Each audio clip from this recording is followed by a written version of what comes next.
Welcome student, welcome to another video tutorial from Shivaji Group of Institution। पिछले lecture में मैंने आपको मानसिकता के सिद्धांत के बारे में बताया था, जिसमें मैंने प्रभाविता का नियम, प्रतिकरण का नियम बताया था। एक बार फिर से इसको हम समझेंगे। प्रभाविता का नियम क्या होता है? लॉ ऑफ डोमिनेंस बोलते हैं इसको, इंग्लिश में क्या बोलते हैं? Law of dominance. Law of dominance, law of dominance. पृथक्करण का नियम, इसको लॉ ऑफ सेग्रीगेशन बोलते हैं। Law of segregation. और स्वतंत्र विभेदन का नियम, इसको इंग्लिश में law of independent assortment. Law of independent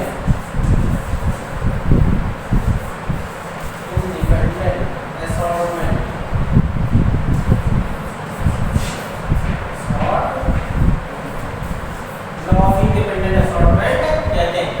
law of dominance, प्रभाविता का नियम हमको ये बताता है कि जब दो लक्षण एक साथ आते हैं तो उसमें जो प्रभावी लक्षण होता है वही लक्षण अपना प्रभाव दिखाता है। दूसरा लक्षण जो अप्रभावी होता है, जो रिसेसिव होता है, वो अपना प्रभाव दिखा नहीं सकता।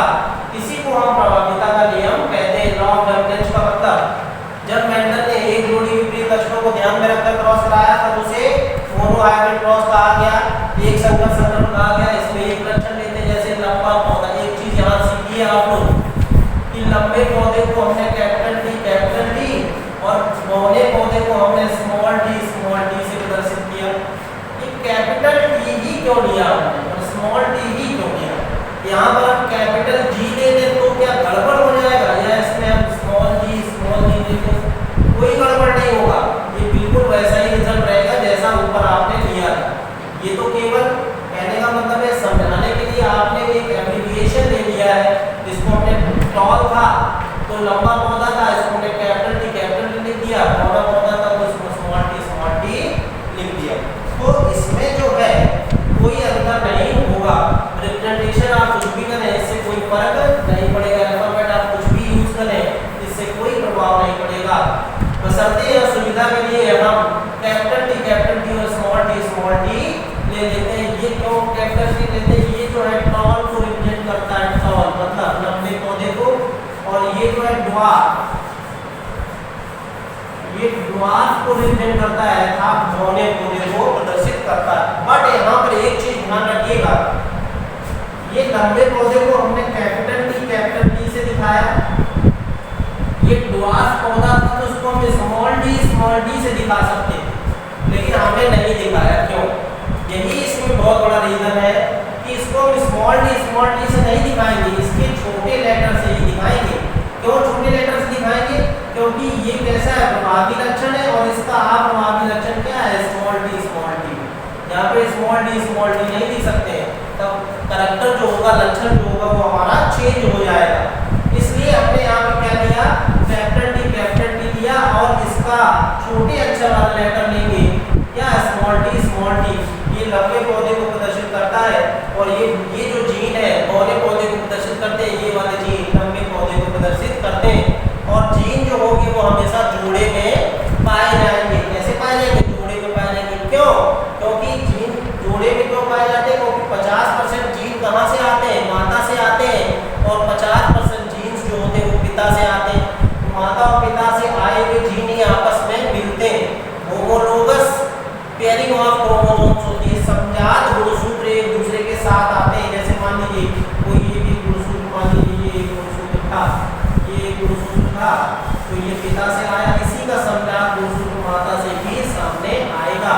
और मान लीजिए इसी गुणसूत्र के ऊपर लंबेपन का कैरेक्टर प्रेजेंट है। इस तरीके से लंबेपन का कैरेक्टर प्रेजेंट है, तो ये गुणसूत्र इस तरीके से कट। और मान लीजिए इस पर बौनेपन का लक्षण प्रेजेंट है, तो स्मॉल डी ये एक दूसरे के सामने आते हैं। इस तरीके से पेयरिंग होती है, समजात गुणसूत्र एक दूसरे के सामने आ जाते हैं।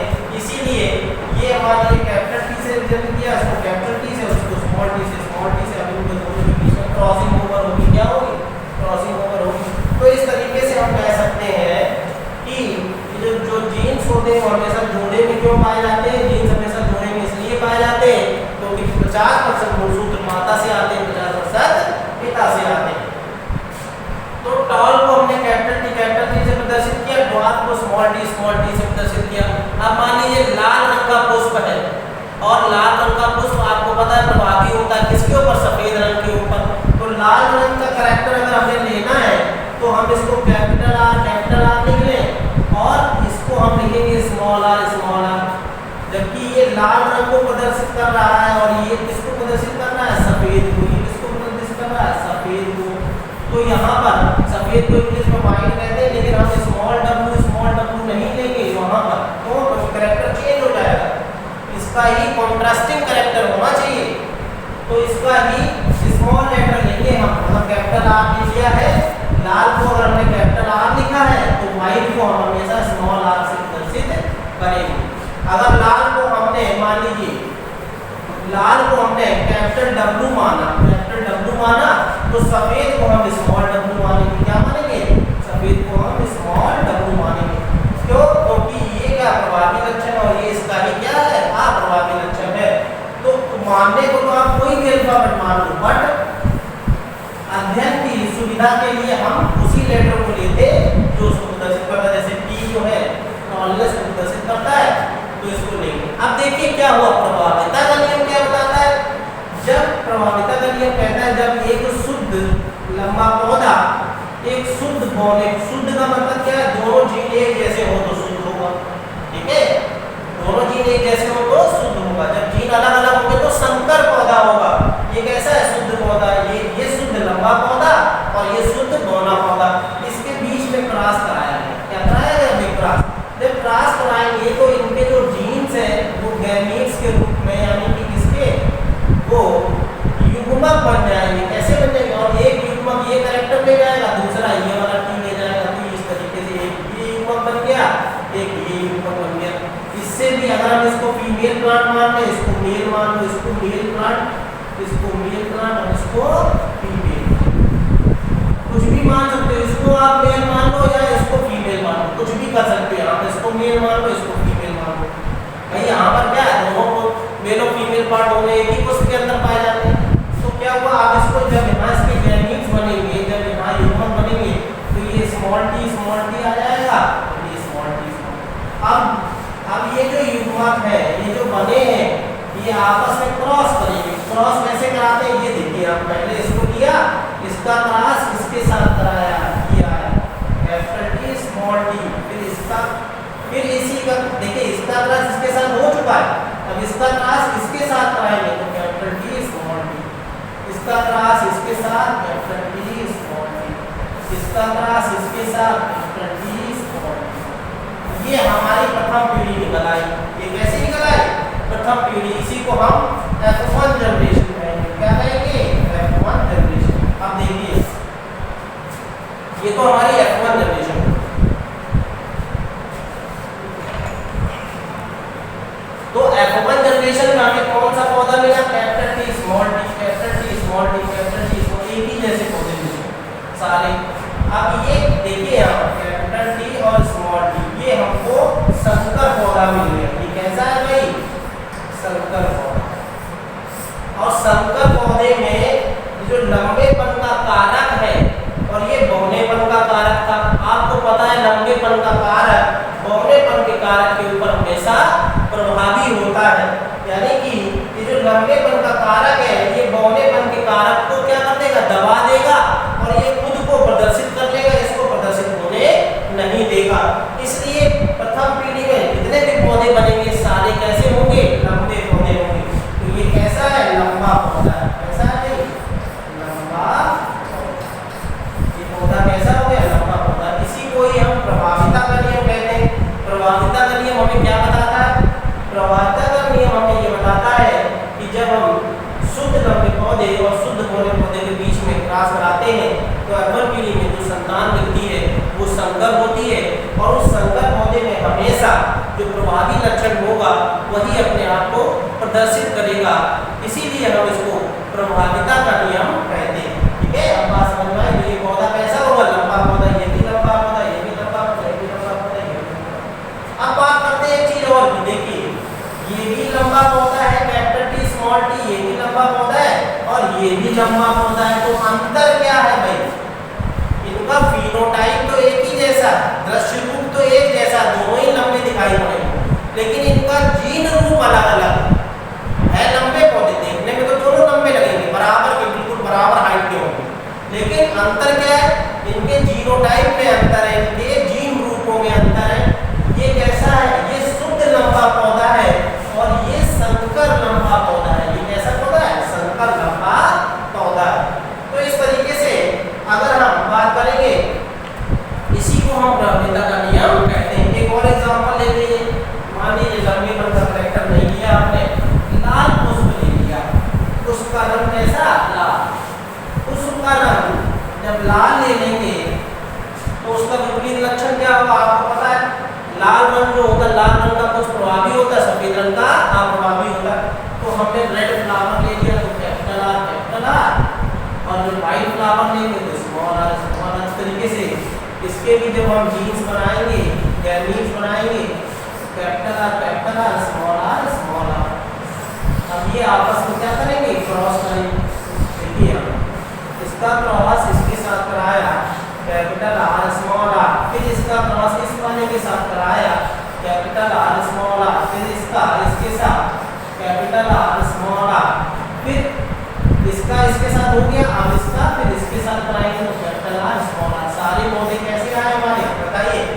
ये शुद्ध लाल पुष्प वाला पौधा था, ये कैसा पौधा हुआ? ये भी लाल पुष्प का रंग, क्योंकि इसमें कैसा? ये संकर लाल रंग का पौधा उत्पन्न हुआ, क्योंकि इसमें लाल रंग प्रभावी था, इसने सफेद वाले लक्षण को दबा दिया और अपना प्रभाव दिखा दिया, और तो ये जो पौधा हुआ इसका पुष्प कैसा होगा? लाल रंग का होगा, क्योंकि लाल रंग प्रभावी होता है सफेद रंग के ऊपर। इसी को हम प्रभाविता का नियम कहते हैं। तो ये तो था प्रभाविता का नियम, law of dominance. Next lecture में हम बात करेंगे पृथक्करण के नियम के बारे में। ये F1 जनरेशन थी, ठीक है। नेक्स्ट लेक्चर में हम बात करेंगे लॉ ऑफ सेग्रीगेशन की। This is all over today student, thank you, meet you again in the next video.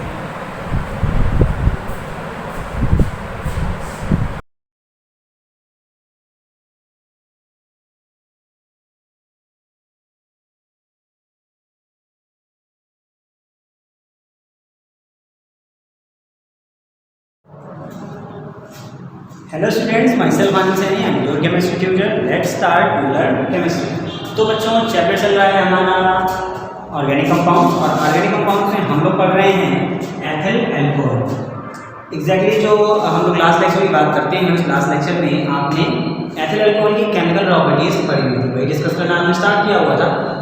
ऑक्सीकरण क्या होता है, कैसे होता है, एथिल अल्कोहल का क्या बनता है, दहन क्या होता है, इस तरीके से करके आपने कुछ एक 2-3 रिएक्शंस पढ़ी हुई थी। और जो अगर हम लोग आज की बात करते हैं तो आज की बात में हमें कुछ जो रिएक्शन स्टार्ट करनी है, मैंने कहा था आपसे कि बची हुई जो 5-6 रिएक्शन है वो आज के लेक्चर में कंप्लीट होने वाली है। लेकिन इससे पहले आपके लिए ज़्यादा जरूरी है कि जितनी भी चीज़ें आपको पढ़ाई जा रही है बड़ी लिमिटेड तरीके से, बहुत कम, ज़्यादा से ज़्यादा नहीं पढ़ा रहा हूँ, कम से कम चीज़ें बताने की कोशिश कर रहा हूँ कि आप उन चीज़ों को रिवाइज करते रहें टाइम पे, वो सबसे ज़्यादा ज़रूरी है आपके लिए। तो इसीलिए मेरी आपसे बस इतना ही कहना है कि आपको जो भी डेली डेली आपको पढ़ने को मिल रहा है उसे आप प्रॉपर में नोट डाउन तो करते ही जाएँ, बट साथ ही साथ आप उसे रिवाइज जरूर करें। रिवीजन की आदत बनाए रखें, जो आपके लिए सबसे ज़्यादा ज़रूरी होगा। ओके, तो स्टार्ट करते हैं आज की केमिकल प्रॉपर्टीज में। जैसे रिएक्शन हो जाएगी आपकी रिएक्शन विद अमोनिया। काफ़ी पूछा जाता है कि क्या होता है जब आप अमोनिया से रिएक्ट कराते हो एल्कोहल को।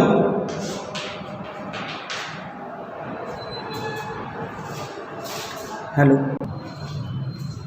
ओके, तो रिएक्शन है आपकी रिएक्शन विद अमोनिया, इसकी मैं बात करनी है। देखते हैं क्या बनता है। पहले मैं आपको बता दे रहा हूँ, एमीन बनता है। कैसे बनता है एमीन, वो भी देख ले रहे हैं हम लोग। एक्चुअली एल्कोहल क्या होता है बेटा, चलिए मैं आपको गाइड बता रहा हूँ, क्योंकि आपको एथिल अल्कोहल पढ़ना है ना। तो CH5OH आप इसे रिएक्ट कराओगे अमोनिया से, और देखो आप अमोनिया NH3 है ना, इसे ऐसे लिखिएगा लाइक दिस। जो NH3 लिखोगे NH2 और H, तो ये जो है ना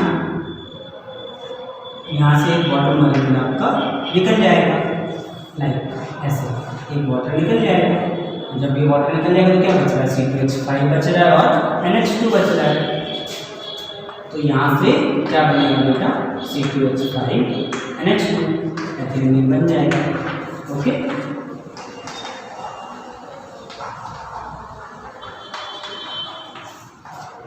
ये कंपाउंड कौन सा है, अमोनिया है।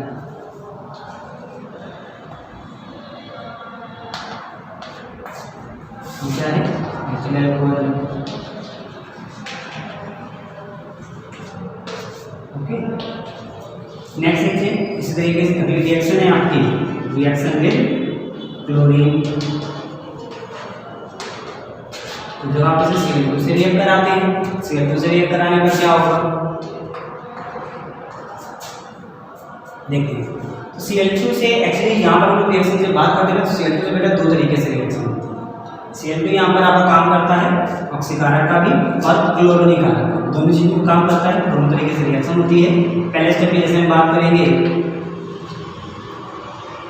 CH3 CH2 OH ethyl alcohol है। इस एथिल अल्कोहल को आप रिएक्ट करा रहे हैं Cl2 से ही, तो यहाँ पर ऑक्सीकारक वाला बन जाता है।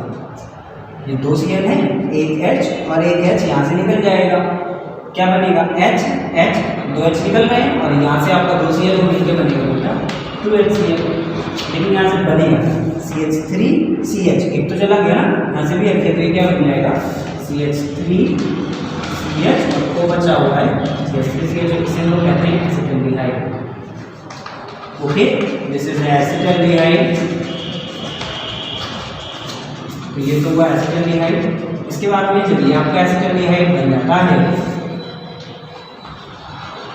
तब आप इसे रिएक्ट कराते हो फर्दर Cl2 से एस्टर में, और वहाँ पर क्या होता है क्लोरोनिकारक, मतलब H हटेगा Cl जुड़ेगा। इस वाले केस में अभी Cl नहीं जुड़ा था, अब यहाँ पर प्रतिस्थापन अभिक्रिया हो रही है, H हट रहा है, उसकी जगह पर Cl जुड़ रहा है, तो ये बनेगा CCl3 CH2। ठीक है, इसे हम लोग कहते हैं क्लोरल। कंपाउंड है कौन सा, क्लोरल। ट्राइफ्लोरो एसिटाल्डिहाइड इसका नाम है, ट्राइफ्लोरो एसिटाल्डिहाइड। ये कौन सा कंपाउंड है, एथिल अल्कोहल, इसे हम लोग और क्या कहते हैं, एथेनॉल। ठीक है ना, एसिटाल्डिहाइड से बन रहा है क्लोरल। क्लोरल के और नाम है क्या, ट्राइफ्लोरो एसिटाल्डिहाइड। आप बैलेंस करना चाहते हो, 3 और 3 6 क्लोरीन है, आप 3 से मल्टीप्लाई कर लीजिएगा यहाँ पर। ओके, तो इस तरीके से आपका कुछ रिएक्शन हो रहा है। और देखते हैं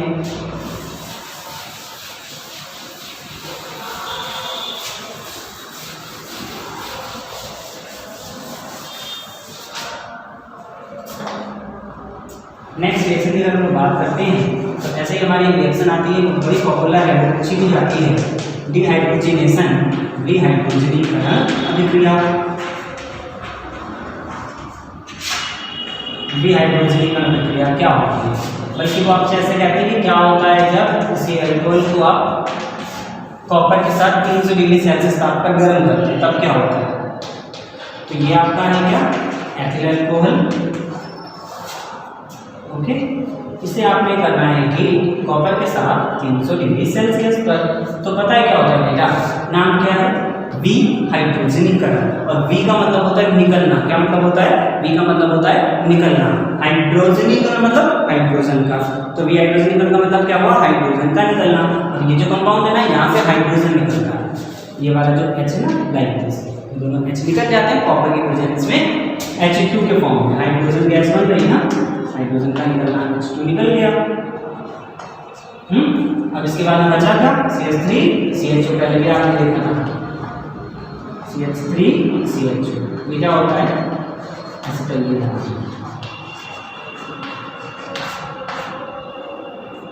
ठीक है, ये आपका एक और कंपाउंड हो गया, रिएक्शन हो गई ऐसे। तो क्वेश्चन ये वाला कैसे अराइज होता है, आपसे पूछेंगे इस क्वेश्चन में ना कि एथिल अल्कोहल को जब आप इतने टेम्परेचर पर गर्म कर रहे हैं तो क्या होता है, आपसे पूछ सकते हैं कि आप एथिल अल्कोहल से एसिटाल्डिहाइड बनाइए, तो कैसे बनाएंगे, ऐसे भी बना देते हैं। ओके, नेक्स्ट देखते हैं और अगले रिएक्शन की तरफ हम पढ़ रहे हैं। अपना क्वेश्चन है हमारा बेटा, वो जो रिएक्शन है वो है आपकी निर्जलीकरण अभिक्रिया।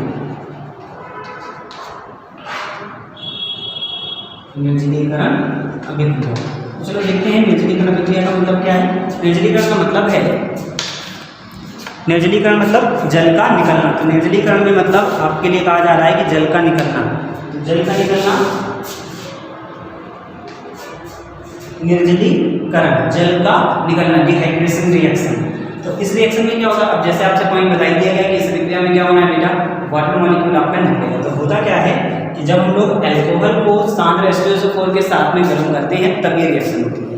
एथिल अल्कोहल को सांद्र H2SO4 के साथ जब आप गर्म करते हो तो निर्जलीकरण होता है। अच्छा, सांद्र H2SO4 के साथ अगर हम लोग रिएक्शन की बात करते हैं तो बेटा ये रिएक्शन आपकी 3 अलग अलग टेम्परेचर पर अलग अलग कंपाउंड बनाती है। जैसे फर्स्ट स्टेप आता है कि 100 से 110 डिग्री सेल्सियस ताप पर जब अल्कोहल सांद्र H2SO4 से अभिक्रिया करता है तो वहाँ से बनता है एथिल हाइड्रोजन सल्फेट।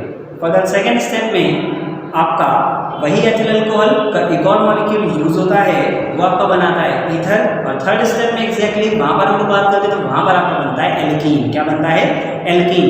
अब एथिल अल्कोहल से आपका एथीन बनता है 160 से 170 डिग्री सेल्सियस टेम्परेचर पर। तो एग्जैक्टली जो डिहाइड्रेशन वाले पार्ट की हम लोग बात करते हैं ना बेटा, तो डिहाइड्रेशन वाला पार्ट आपका लास्ट स्टेप से रिलेटेड है। डायरेक्ट आपसे रिलेटेड जो क्वेश्चन आता है वो यहाँ पर यही वाला आता है, क्या कि एथिल अल्कोहल आप डायरेक्टली रिएक्शन को ही करेंगे। ऐसे एथिल अल्कोहल लिखा होगा, ये आपका एथिल अल्कोहल है। अभी क्या बोला है कि सांद्र H2SO4 के साथ गर्म करना है। किसके साथ में करना है,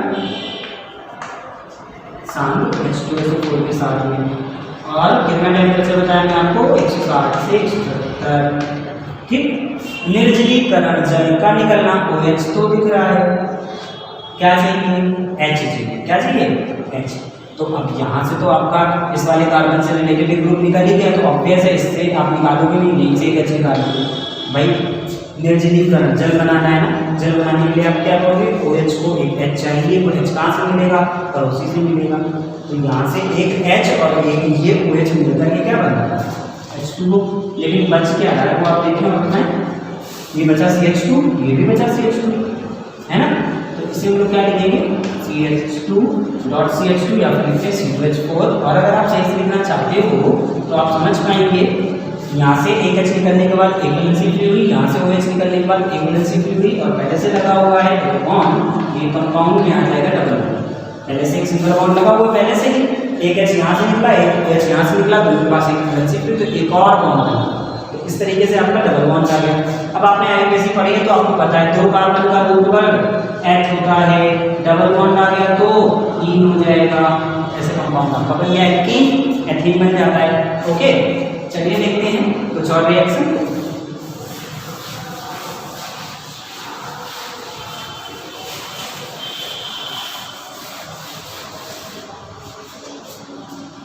आपके 10th बोर्ड एग्जाम में जो सबसे ज़्यादा पूछी जाने वाली रिएक्शन है बेटा ये है एस्टरीकरण अभिक्रिया। कौन सी है, एस्टरीकरण अभिक्रिया। तो भैया ये एस्टरीकरण अभिक्रिया क्या होता है, तो मैं आपको सिंपली बताऊंगा। एस्टरीकरण मतलब एस्टर का बनना, एस्टरीकरण मतलब एस्टर का बनना।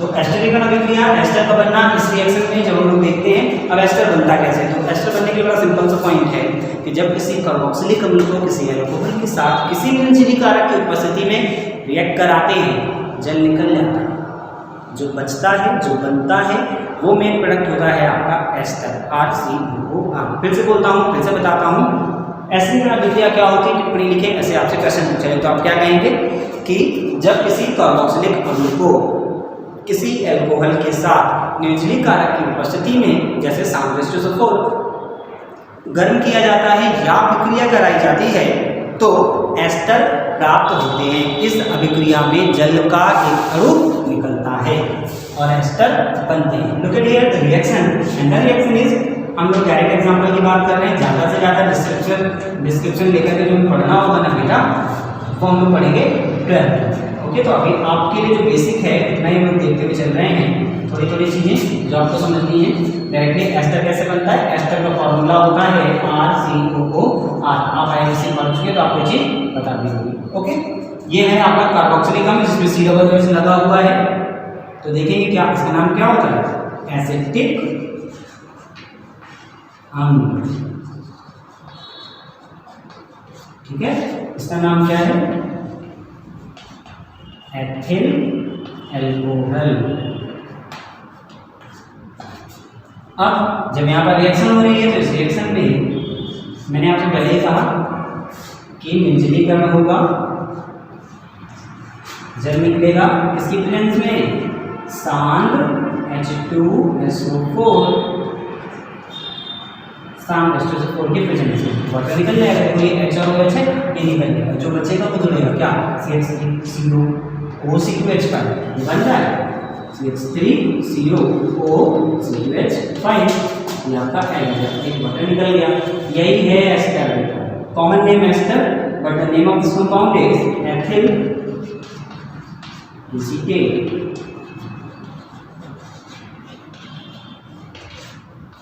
ठीक है, क्या नाम है इसका, एथिल एसीटेट। कॉमनली इसका नाम क्या होता है, एस्टर। और एस्टर का फॉर्मूला में आपसे बताया क्या होता है बेटा, ये लिखा हुआ है RCOOR। ओके, एक और रिएक्शन देखते हैं, बहुत अच्छी जाती है आपकी ये रिएक्शन भी, और ये रिएक्शन है हेलोफॉर्म अभिक्रिया। क्या है, हेलोफॉर्म अभिक्रिया। ओके, तो भैया हेलोफॉर्म क्या होता है, पहले तो यही जानना है। हेलोफॉर्म होता है CHX3। एक्स क्या होते हैं, हेलोजन। एक्स क्या होते हैं, हेलोजन। हेलोजन मतलब FCl-Bri, जो कॉमनली आता है, F को नहीं ले रहे हैं, Cl-Bri। F की वितरणात्मकता ज़्यादा होती है ना, तो Cl-Bri ले रहे हैं, क्लोरीन ब्रोमीन आयोडीन। इस X की जगह पर अगर आपको Cl मिलेगा तो CHCl3 बनेगा, इसकी जगह पर अगर आपको I मिलेगा तो CHI3 बनेगा, इसकी जगह पर Br मिलेगा तो CHBr3 बनेगा। जब आपने Cl लिया हुआ है, देखो इसको बोले थे हेलोफॉर्म। जब आपने क्लोरीन लिया हुआ है तो इसको बोलेंगे क्या बेटा हम लोग, क्लोरोफॉर्म। और एग्जैक्टली इसे क्या बोलेंगे, हाइड्रोफॉर्म।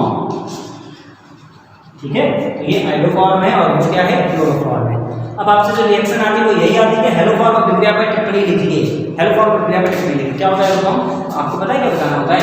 आप कहते हैं कि जब एथिल अल्कोहल को या अल्कोहल को रिएक्ट करा रहे हैं किससे, जिसमें मैंने लिखा नहीं है, अब मैं आपको बता दे रहा हूँ।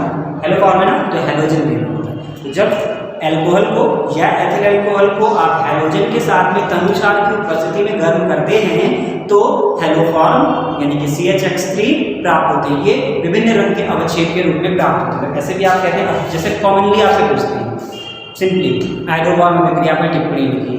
इस पर हाइड्रोफॉर्म बहुत पूछा गया क्वेश्चन आपसे कि हाइड्रोफॉर्म अभिक्रिया पर टिप्पणी लिखिए, तो आपको क्या लिखना है, आपको डायरेक्ट बताना होता है कि जब एथिल अल्कोहल को, हाइड्रोफॉर्म है ना, अभी जब हेलोफॉर्म बोलेंगे तो हम लोग बोलेंगे कि एथिल अल्कोहल को हेलोजन से रिएक्ट कराना है। अब उन्होंने पूछा हाइड्रोफॉर्म, तो आप क्या कहोगे, एथिल अल्कोहल को आयोडीन से रिएक्ट कराना है। बोलेंगे ब्रोमोफॉर्म, तो किससे रिएक्ट कराएंगे, ब्रोमीन से। बोलेंगे क्लोरोफॉर्म, तो किससे रिएक्ट कराएंगे, क्लोरीन से। अभी कह रहे हैं कि आप हाइड्रोफॉर्म अभिक्रिया पर टिप्पणी लिखिए, किस पर, हाइड्रोफॉर्म। तो हाइड्रोफॉर्म बताइए क्या होता है। आप बोलोगे रिएक्शन के लिए लैंग्वेज क्या बोलेंगे कि जब एथिल अल्कोहल की अभिक्रिया आयोडीन से तनुक्षार की उपस्थिति में कराई जाती है तो हाइड्रोफॉर्म बनते हैं। यह एक पीले रंग का अवक्षेप होता है। So look at here, the reaction is directly your reaction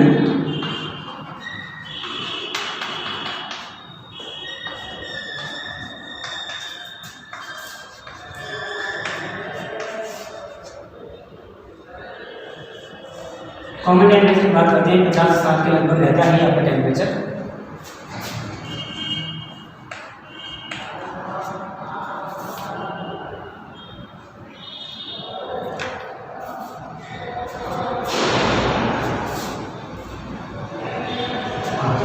reaction देख रहे थे, चौक का इशू था CH3CH2OH, ये कंपाउंड है आपका एथिल अल्कोहल। यहीं से आपके नाइट्रोजन निकल के आएगा, मैंने आपको लिख दिया है।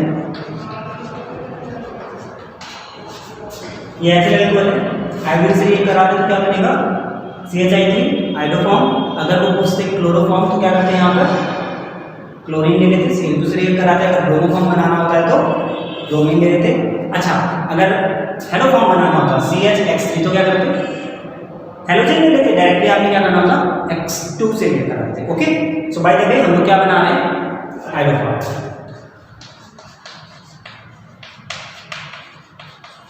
देखिए हाइड्रोफॉर्म के लिए इस केस में क्या आने वाला है, हाइड्रोफॉर्म। तो हाइड्रोफॉर्म, अब ये आपका मेन प्रोडक्ट बन गया। बाकी आपका जो बाई प्रोडक्ट है, बाई प्रोडक्ट की बात करते हैं हम लोग।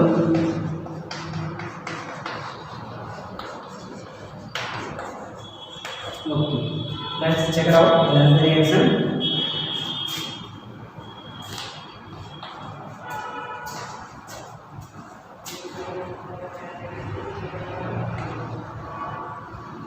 देखते हैं कितने हो गए हैं। ऑक्सीजन है यहाँ पर 6 and 1 7 ऑक्सीजन है। यहाँ पर हम लोग बात कर रहे हैं उस तरफ अगर आप देखो तो 2 ऑक्सीजन पहले से आपको दिखाई पड़ रहा है, 5 ऑक्सीजन और कम हो रहे हैं। तो इसके लिए आप क्या करोगे, मल्टीप्लाई करोगे वॉल्यूम में। क्यों, आप चेक कर सकते हैं टोटल नंबर ऑफ हाइड्रोजन कितना आ रहा है यहाँ पर 3 2 5 6 और 4 10। यहाँ पर जो हाइड्रोजन यूज हुआ है वो कितने बेटा, देखो आप यहाँ पर हाइड्रोजन है 1 and 1 2 एग्जैक्टली। आपने क्या करना है, यहाँ पर मल्टीप्लाई कर देंगे 5 से, तो ये हो जाएगा ऑक्सीजन अभी कितना हो रहा है 5 2 7 और यहाँ पर कितना हो रहा है देखिए 6 and 1 7। Total number of hydrogen 3 2 5 और 1 6 और 6 12। ऐसे यहाँ पर 1 और 1 2 और 10 और 2 12। तो ये आपकी ओवरऑल रिएक्शन बैलेंस होगी। ये रिएक्शन कौन सी थी, आइडोफॉर्म अभिक्रिया। बहुत सारी रिएक्शंस आपने देखी, ऑलमोस्ट केमिकल प्रॉपर्टीज कंप्लीट हो चुकी हैं। अब एथिल अल्कोहल के यूजेस और कुछ नए कंपाउंड और भी बहुत सारी चीज़ें नेक्स्ट। Thank you.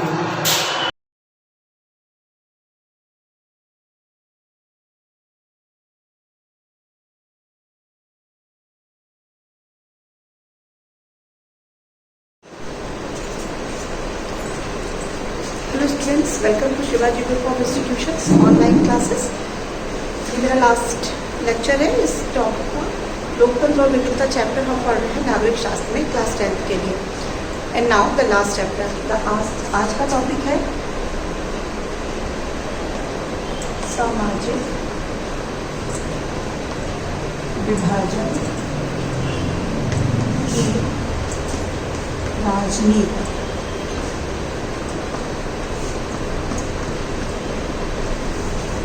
हमने इस चैप्टर्स में पढ़ा कि किस तरीके से सामाजिक अंतर होते हैं जो समाज को कई भागों में बांट देते हैं। उसके बाद उन अंतरों को, जो सामाजिक अंतर होते हैं, वो किस तरीके से सामाजिक विभाजन में चेंज होते हैं।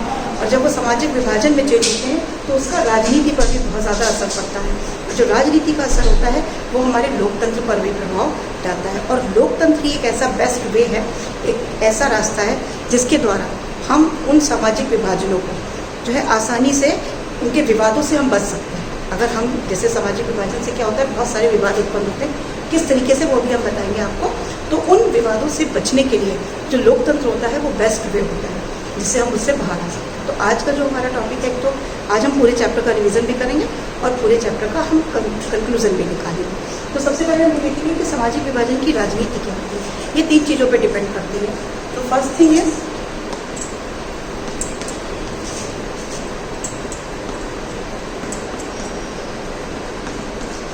लोगों का दृष्टिकोण। सबसे पहले हम ये देखते हैं कि लोगों का क्या दृष्टिकोण है सामाजिक विभाजन को लेकर, कि मतलब लोग किस तरीके से अपनी धर्म को लेके या अपनी जाति को लेके या अपने जो है वो भाषा को लेकर किस तरह से विवाद करते हैं, या किस तरीके से वो क्या सोचते हैं। अगर वो सिर्फ अपना पर्सनल आइडेंटिफिकेशन लेके चलते हैं, खुद अपनी ही सिर्फ अपने बारे में सोचते हैं, तो वहाँ पे प्रॉब्लम्स आती है। लेकिन अगर वो मल्टीपल होके चलते हैं, मल्टीपल का मतलब होता है कि अपने धर्म की रक्षा करते हुए हम दूसरे के धर्म के बारे में कोई भी बुरा या कुछ भी गलत ना करें।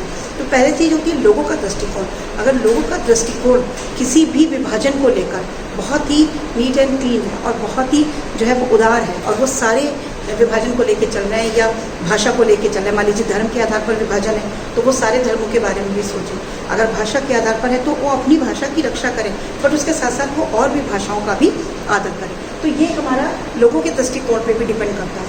सेकंड थिंग इज नेताओं का दृष्टिकोण।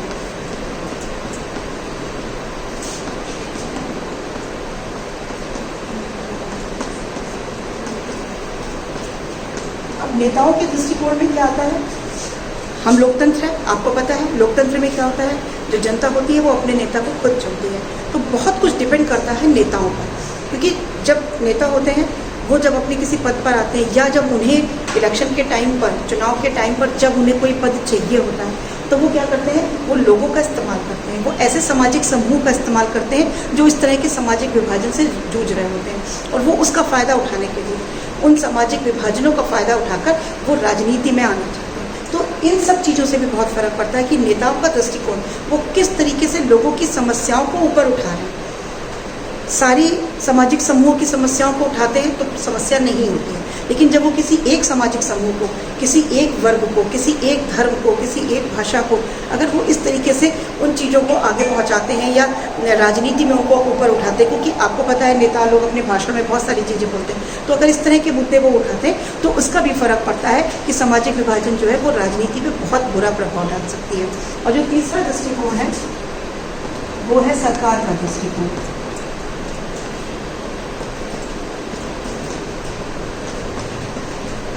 अब देखिए सरकार के दृष्टिकोण में क्या है कि ठीक है, लोगों ने अपनी बात को रखा, क्योंकि हर एक व्यक्ति जो होता है वो अपने बारे में सोचता है, अपनी भाषा, अपने धर्म, अपनी जाति, अपने बारे में सोचता है। ऐसे ही नेता भी होते हैं, वो अपने चुनाव को जीतने के लिए बहुत सारे वादे करते हैं और बहुत सारे कमज़ोर सामाजिक समूहों का फ़ायदा उठाते हैं। लेकिन अब यहाँ पर एट लास्ट क्या मेन आता है? सरकार। मान लीजिए सरकार बन जाती है, जीतने के लिए, मान लीजिए नेताओं ने जीतने के लिए अपने किसी मुद्दे को उठाया या किसी कमज़ोर वर्ग की, किसी कमज़ोर कड़ी को उन्होंने एक अपना जो है ढाल बनाया, लेकिन उसके बाद जब वो एक सरकार बन जाती है और जब वो सत्ता में आ जाते हैं, उसके बाद उन्हें क्या चाहिए कि वो किन समस्याओं को, वो सिर्फ किसी एक वर्ग की, किसी एक जाति की समस्या को आगे बढ़ा रही है या वो सारी समस्या, क्योंकि सरकार का जो पद है वो क्या है? सरकार का मतलब है लोकतंत्र में क्या है? सबको समान अधिकार है, हर एक व्यक्ति के पास सारी समानता है, सारे अधिकार है, तो वो सबको मिलने चाहिए, ये सबसे इम्पोर्टेंट है। तो सबसे मेन जो वो है वो सरकार का है। तो राजनीति में, सामाजिक विभाजन का राजनीति में इस तरीके से, 3 तरीके से प्रभाव पड़ता है कि लोगों का दृष्टिकोण, नेताओं का क्या दृष्टिकोण है और सरकार का क्या दृष्टिकोण है। इसके साथ ही साथ जो सामाजिक विभाजन है वो एक बहुत विकराल रूप या बहुत विवादास्पद रूप नहीं ले पाता है अगर हम इन सारी चीज़ों में सिर्फ एक पर्टिकुलर किसी एक धर्म, पर्टिकुलर किसी एक भाषा को ना लेके चल के हम सबके बारे में सोचें, सारे सामाजिक समूह के बारे में, चाहे वो मेजॉरिटी के हों, चाहे वो माइनॉरिटी के हों, हमको हर एक सामाजिक समूह के बारे में सोचना है और उसके ही हिसाब से आगे जो है काम। तो ये लोकतंत्र जो है, क्योंकि इसमें समानता का अधिकार है, जनता अपना शासन चलाती है, जनता का शासन जनता के लिए, जनता के द्वारा होता है, तो लोकतंत्र ही एक ऐसा माध्यम है जिसके द्वारा हम इन सामाजिक विभाजनों की राजनीति से के नकारात्मक जो है वो पहलू से बच के हम उसको सकारात्मकता प्रदान कर सकते हैं। Thank you.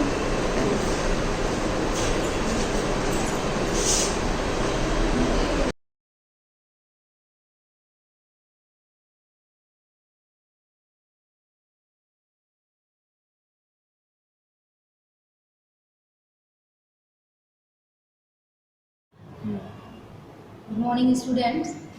Today we are going to complete our chapter Socrates, and the second part, last part of the chapter is going through, and here we are going to tell you the story of a great person, Socrates, who was born before 400 BC of Jesus Christ, birth of Jesus Christ, and he became a great philosopher of the world.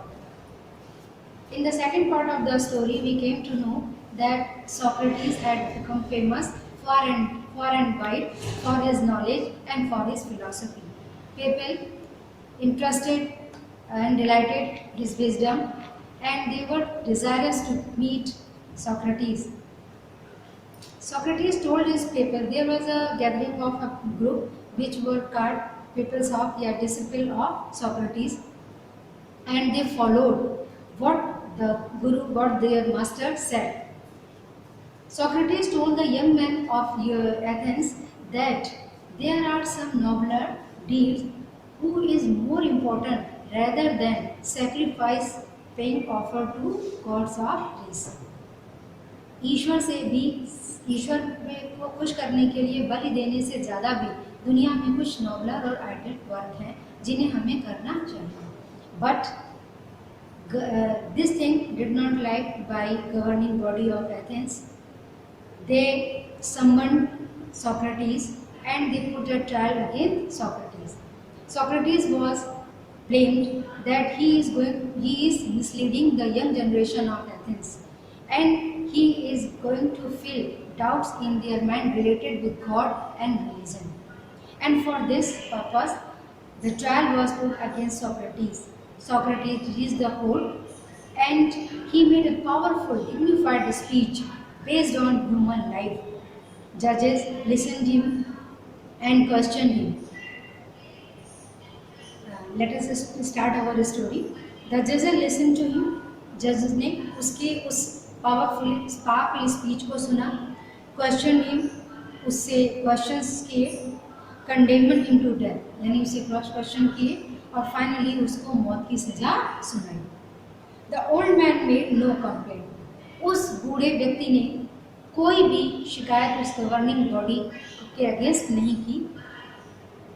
He leaned on his stick, वो अपनी stick पर लीन बने झुका हुआ खड़ा रहा। Round the crowded court room looking round, देखते हुए, किसको देखते हुए? द क्राउडेड कोर्ट रूम, भीड़ से भरा न्यायालय कक्ष। Plato and his other peoples were there in court all the time, उसके जो डिसिपल थे, उसके जो पीपल्स थे, जिनमें सबसे मेन था प्लेटो, वो और अदर डिसिपल कोर्ट रूम में जब तक ट्रायल चला पूरे समय मौजूद थे। No evil can happen to a good man, he told them, उसके पीपल्स, उसके डिसिपल्स बहुत दुखी थे क्योंकि उनके इतने बुद्धिमान गुरु के साथ बहुत बुरा डिसीजन लिया गया था, इसलिए वो बहुत शॉक्ड थे, दुखी थे। लेकिन सोक्रेटिस ने उनको कंसोल किया और बताया कि एक अच्छे व्यक्ति के साथ कुछ भी बुरा नहीं हो सकता, इधर इन लाइफ और आफ्टर डेथ, उसके जीवन काल में भी और उसकी मृत्यु के पश्चात भी। सो बी ऑफ गुड चीयर, इसलिए प्रसन्न हो, दुखी होने की ज़रूरत नहीं है। आई हैव टू गो, मुझे अब जाना है, मेरी जीवन यात्रा समाप्त हो रही है। The hour of my departure has arrived, मेरे प्रस्थान का यानी दुनिया से जाने का समय, डिपार्टिंग टाइम, जाने का, डिपार्चर यानी प्रस्थान, जाने का समय आ गया है। And we go our ways, हमको अपने अपने रास्तों पे जाना है। What do mean by our ways, मतलब उसको मृत्यु का रास्ता चुनना था और उसके शिष्यों को इस दुनिया में रह करके अपने गुरु के उपदेशों का, उसके विचार का, उसके थॉट्स का जो है वो दुनिया में स्प्रेड आउट करना था, फैलाना था। आई टू डाई, मुझे मरना है, एंड यू टू लिव, तुमको जीवन जीना है और इन अच्छाइयों को, इन आदर्शों को दुनिया में फैलाना है। Then the soldiers came and took away to prison, took him away to prison, तब सिपाही आए और उसको यानी सुकरात को जेल में ले गए। His wife followed with his 3 children, सुकरात की पत्नी और उसके 3 बच्चे उसके पीछे पीछे गए। Many of his favourite peoples were also with him, उसके बहुत सारे शिष्य थे जो उसे बहुत फेवरेट थे, बहुत पसंद करते थे, वो भी उसके पीछे पीछे गए। For a long time they talk to him, लंबे समय तक सुकरात ने अपने परिवार यानी अपनी पत्नी, बच्चों और अपने शिष्यों के साथ काफ़ी लंबी बातचीत की, अपने विचारों का आदान प्रदान किया। And they talk to him, उन लोगों ने भी सुकरात से बात की। He taught them many wise lessons, उसने अपने फैमिली मेम्बर्स को, अपने डिसिपल्स को बहुत सारे इम्पोर्टेंट लेसन यानी बहुत सारे ज़िंदगी से जुड़े सबक सिखाए, बहुत इम्पोर्टेंट शिक्षाएँ दी। Which they treasured in their hearts, जिस उपदेशों को, शिक्षा को उसके फैमिली मेम्बर्स ने और उसके पीपल्स ने अपने हृदय में खजाने की तरह संजोकर रख ली। But all the time his friends knew, लेकिन इन सब बातों के दौरान, शिक्षा के दौरान, वो परिवारजन और उसके फ्रेंड डिसिपल सब जानते थे कि अभी उसकी मृत्यु का समय निकट आ गया है। दैट सोक्रेटिस वुड डाई सून, वो जानते थे कि सुकरात अभी जल्दी ही मर जाएंगे। दे वर सैड, इसलिए वो दुखी थे। फॉर एज प्लेटो रोड, जैसा कि प्लेटो ने अपनी बुक में लिखा है, अपनी बुक रिपब्लिक में लिखा है, he was like a father of whom we were being bereaved, वह उन सब के लिए एक पिता की तरह थे। सुकरात अपने शिष्यों के लिए पिता के समान थे, जिनसे उनको bereaved माने वंचित कर लिया गया है ना, मतलब रहित कर लिया गया था। bereaved मतलब होता है to leave sad at the death of dear one, किसी की मृत्यु पर जो बच जाता है, शोक संतप्त व्यक्ति रहता है, उसको bereaved कहते हैं। तो इस तरह से उनके पिता के जाने के बाद वो शिष्य सब अपने पिता के प्यार से bereaved, वंचित हो गए थे, रहित हो गए थे। And we were about to pass the rest of our lives as orphan, चूँकि उनके पिता को मृत्यु, उनको गले लगाना था, मृत्यु होनी थी, तो आगे का जो उनका शेष जीवन था वो उन्हें अनाथों की तरह ही व्यतीत करना था। After the sun had set behind the tree tops, जब सूर्यास्त होने लगा और सूर्य पेड़ों की झुरमुट के पीछे छिपने लगा। द जेलर केम, यानी शाम के वक्त the jailer came in, jailer अंदर आया and asked Socrates to prepare for death. उसने सुकरात से कहा कि वो मृत्यु के लिए तैयार हो जाए। In Athens when people were condemned to die, जब एथेंस में लोगों को मृत्यु की सजा सुनाई जाती थी, मतलब just a kind of punishment, corporal punishment, जब किसी को मृत्यु दंड दिया जाता था, they were given a cup of poison, तो मृत्यु दंड देने का तरीका था कि उन्हें एक प्याला जहर पीने के लिए दिया जाता था। सोक्रेटिस न्यू दिस, सोक्रेटिस इस ट्रेडिशन को, सोक्रेटिस इस सिस्टम, लीगल सिस्टम को समझता था। And he nodded to the jailer, nodded माने होता है कि आप स्वीकार करने की इच्छा से सिर को हिलाएं, स्वीकृत दें। सुकरात ने अपना सिर हिला के स्वीकृत दी जेलर को। Who looked at him sadly, वो जेलर जो बड़े ही उदासी भाव से सुकरात की ओर देख रहा था। उसने कहा, यू सोक्रेटिस, तुम सुकरात, whom I know to be the noblest and gentlest, जिसे कि मैं जानता हूँ जो सबसे सज्जन है और सबसे अच्छे व्यक्ति हैं। Best of all who ever came to this place, इस जेल में आने वाले जितने भी व्यक्ति थे उन समस्त व्यक्तियों में सोक्रेटिस सबसे नॉबलेस्ट और जेंटलेस्ट पर्सन थे। Will not be angry with me, वो इस बात के लिए सॉरी बोलता है, क्षमा मांगता है सुकरात से कि उसके हाथों उसे जहर का प्याला दिया जाए, क्योंकि उसकी ड्यूटी थी जेलर की। When I ask you to drink the poison, कि बीइंग अ जेलर, अगर मैं अपनी ड्यूटी फुलफिल करूं, अपनी ड्यूटी परफॉर्म करूं और आपको वो कप ऑफ पॉइजन दूं पीने के लिए, तो प्लीज़ मुझे क्षमा कर दें और उसके लिए मुझे कोई पनिशमेंट ना दें या मेरे लिए कोई भी इल फीलिंग न रखें। For others not I are the guilty cause, क्यों जेलर ने ऐसी बात कही? क्योंकि वो जानता था, उसने एक्सप्लेन किया कि इस पनिशमेंट के लिए, इस डेथ के लिए गवर्निंग बॉडी रिस्पॉन्सिबल है, जेलर रिस्पॉन्सिबल नहीं है, because he was only following the order of this authorities. Bursting into tears, आंखों से आंसू भर के, ही वेंट आउट, वो बाहर गया, and return with a cup of poison, और एक प्याला जहर का लेकर के, जहर का भरा हुआ प्याला लेकर वापस लौटा। May the God prosper my journey from this to other world, said Socrates. सुकरात ने कहा, हे ईश्वर, मेरी इस पृथ्वी की यात्रा से स्वर्ग तक की यात्रा को समृद्ध बनाओ। And lifted the cup to his lips, और अपने होठों से वो जहर का प्याला लगा लिया, यानी वो जहर पी लिया। His pupils tried to keep back their tears. उसके शिष्यों ने कोशिश की कि उनकी आंखों में आंसू न आए। But one sobbed, लेकिन एक व्यक्ति सिसका, एंड सॉफ्ट अलाउड, धीमे से, मैंने धीमे से सिसकना शुरू किया। और दिस डिस्ट्रेस, बस इस सुबकने ने, इस सैड एक्सप्रेशन ने दूसरों को भी डिस्ट्रेस, मैंने परेशान कर दिया। And soon the room was filled with sound of weeping, और जल्दी ही वह कक्ष जहाँ पर सारे उसके मित्र, शिष्य और परिवार के जन इकट्ठा थे, सभी रोने लगे। सोक्रेटिस पॉज्ड, सुकरात रुक गए।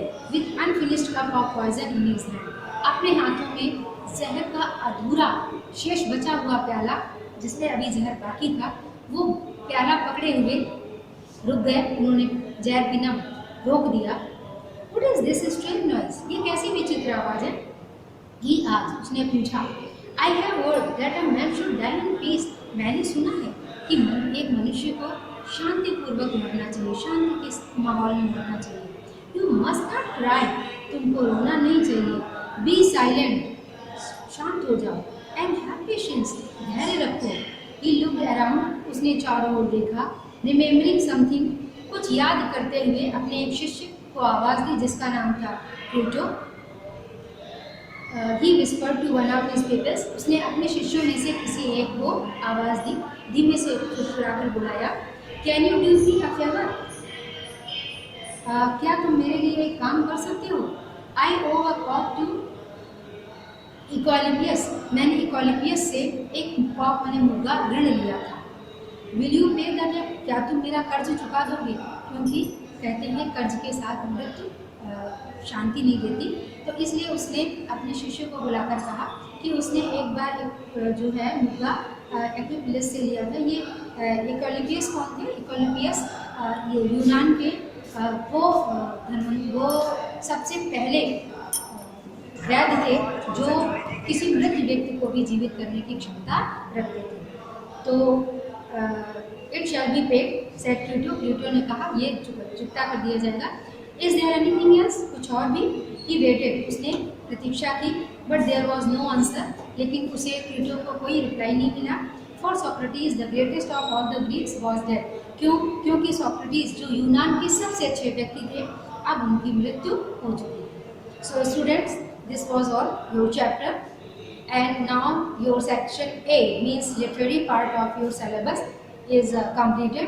In our next video we will start section B means grammar portion. Okay, have a nice day.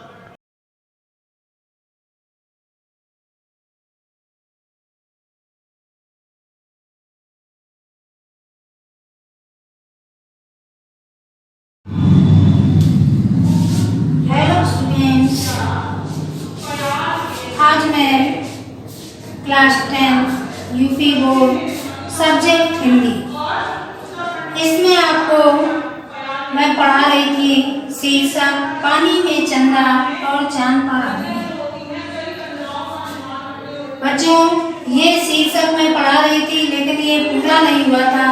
Last के 2 पैराग्राफ जो जिनकी रेखांकित की व्याख्या पढ़ानी है, वही मैं आगे पढ़ाऊंगी।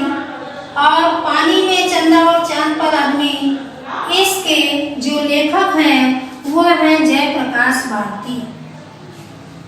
बच्चों, जैसे पहला क्वेश्चन बनता है कि पाठ व लेखक का नाम लिखिए या संदर्भ लिखिए।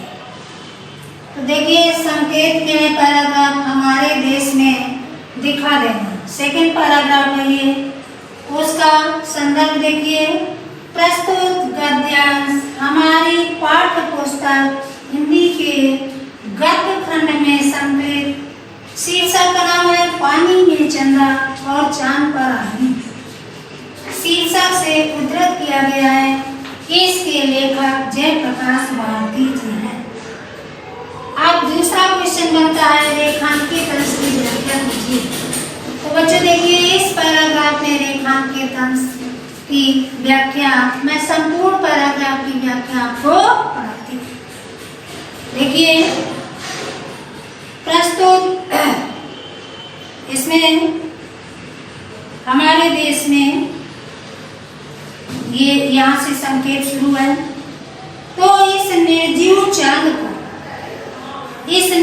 चांद को किसी कवि ने या लेखक ने रात्रि का पति अर्थात उसका स्वामी माना। ऐसे सुन लें, इस निर्जीव चांद को किसी कवि या लेखक ने रात्रि का पति अर्थात उसका स्वामी माना है। किसी कवि ने उसे रात्रि की देवी कहा है।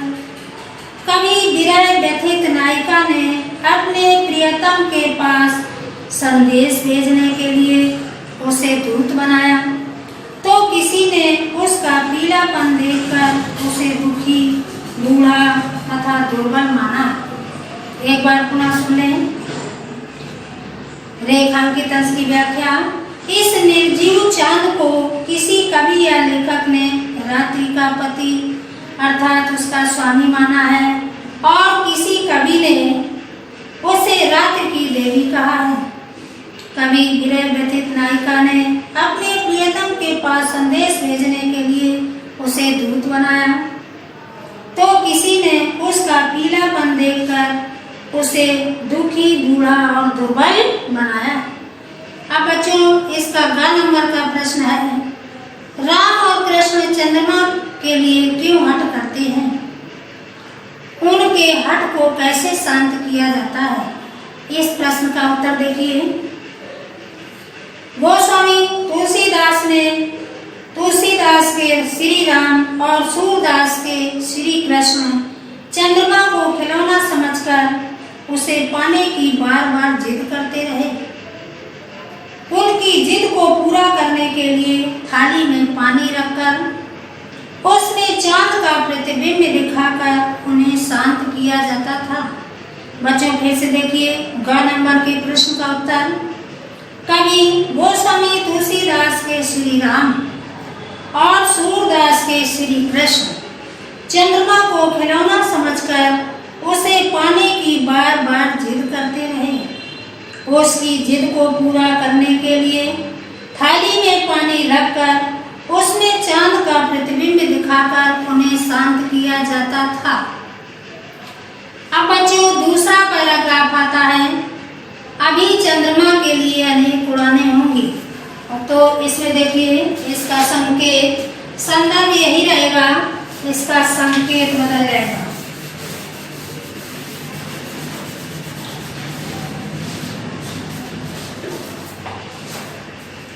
इसका संकेत बदल जाएगा।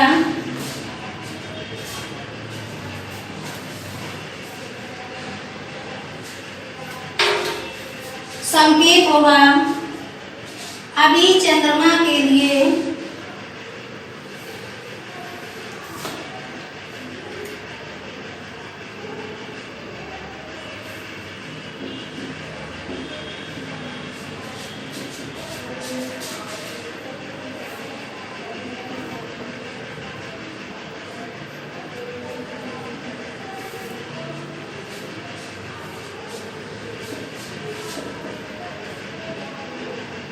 ठीक है बच्चों।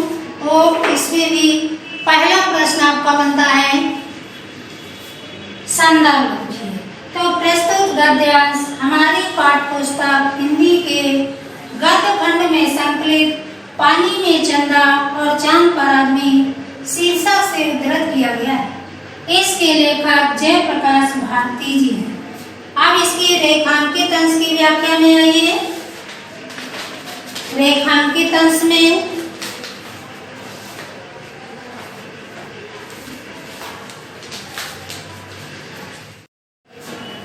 मनुष्य जिज्ञासु प्राणी, उसकी जिज्ञासा उसे नित नए तथ्य जानने के लिए प्रेरित करती है। बच्चों इसमें रेखांकित अंश की व्याख्या में देखिए ये जो पैराग्राफ चल रहा है, मनुष्य जिज्ञासु प्राणी है, उसकी जिज्ञासा उसे नित्य नए जानने के लिए प्रेरित करती है। इसी तथ्य को ध्यान में रखकर लेखक कहता है कि मनुष्य ने 21 जुलाई 1969 को चंद्रमा के तल पर अपने कदम रखकर भले ही उसके कुछ रहस्यों को समझ लिया हो, उसके रहस्यों को जान लिया हो, पर मनुष्य इतने से शांत नहीं होगा। वह चंद्रमा के विषय में और अधिक जानने के लिए बार बार उड़ाने भरेगा। ये पृथ्वी मानव के लिए एक पालने के समान है। वह हमेशा के लिए इसकी सीमा में बनकर नहीं रह सकता। अज्ञात की खोज में वह कहाँ तक पहुँचेगा कोई नहीं समझ सकता, कोई नहीं जान सकता। बच्चों फिर से रेखांकित अंश की व्याख्या देखिए। मनुष्य जिज्ञासु प्रवृत्ति का व्यक्ति है, उसकी जिज्ञासा उसे नित नए तथ्य जानने के लिए प्रेरित करती है। इसी तथ्य को ध्यान में रख करके लेखक कहता है कि मनुष्य ने 21 जुलाई 1969 को चंद्रमा के तल पर अपने कदम रखकर भले ही उसके सब रहस्यों को समझ लिया हो, जान लिया हो, पर मनुष्य इतने से शांत होने वाला प्राणी नहीं है। वह चंद्रमा के विषय में और अधिक जानने के लिए बार बार उड़ाने भरेगा। ये पृथ्वी मानव के लिए एक पालने के समान है। जिस प्रकार पालने में जब किसी बच्चे को लिटा दिया जाता है तो आराम से उसमें खेलता है, रहता है, उसी तरह से मनुष्य के लिए ये पृथ्वी एक पालने के समान है।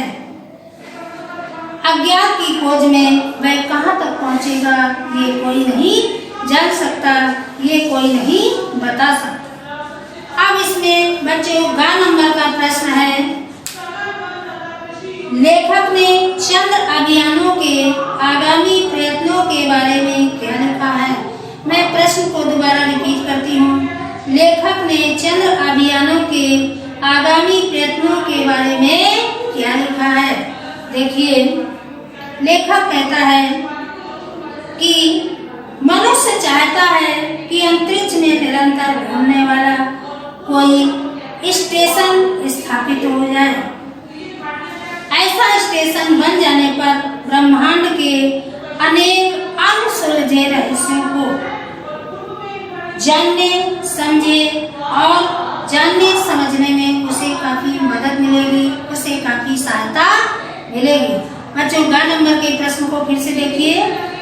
लेखक कहता है कि इस पृथ्वी का मानव चाहता है कि अंतरिक्ष में निरंतर घूमने वाला कोई स्टेशन स्थापित हो जाए।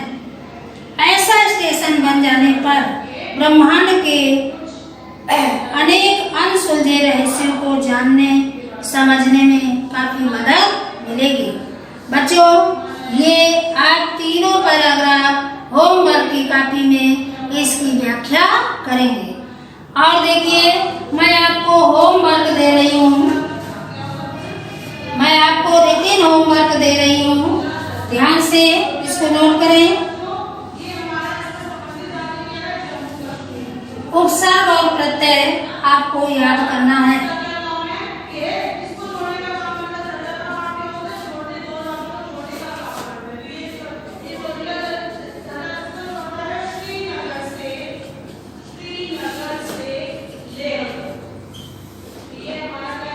ये होमवर्क हो गया, उपसर्ग और प्रत्यय याद करें। ठीक है बच्चों।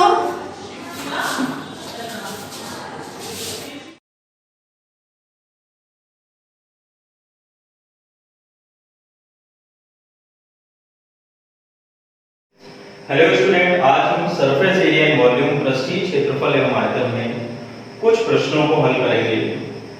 पहला प्रश्न है, व्यास 12 सेंटीमीटर व ऊंचाई 15 सेंटीमीटर वाले एक लंबवृत्तीय बेलन के आकार का एक बर्तन आइसक्रीम से पूरा भरा है। इस आइसक्रीम को 12 सेंटीमीटर ऊंचाई व 6 सेंटीमीटर व्यास वाले शंकुओं में भरा जाता है, जिसका ऊपरी सिरा अर्धगोलाकार है। तो शंकुओं की संख्या ज्ञात कीजिए जिनमें इस आइसक्रीम को पूरा हम भर सकते हैं। सबसे पहले हम बात करेंगे बेलनाकार बर्तन। आइसक्रीम के बेलनाकार बर्तन के लिए सबसे पहले हम आइसक्रीम का आयतन निकालेंगे। आइसक्रीम के बेलनाकार बर्तन के लिए क्या है? बेलनाकार बर्तन की ऊंचाई कैपिटल H बराबर दिया गया है 15 सेंटीमीटर। बेलनाकार बर्तन का व्यास दिया गया है 12 सेंटीमीटर।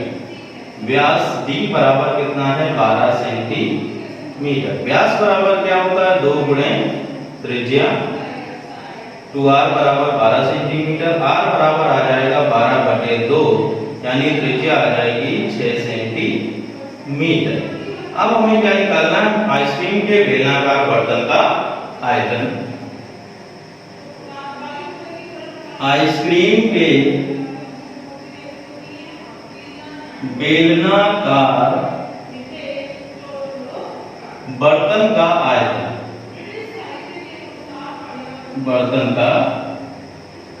बराबर क्या होगा?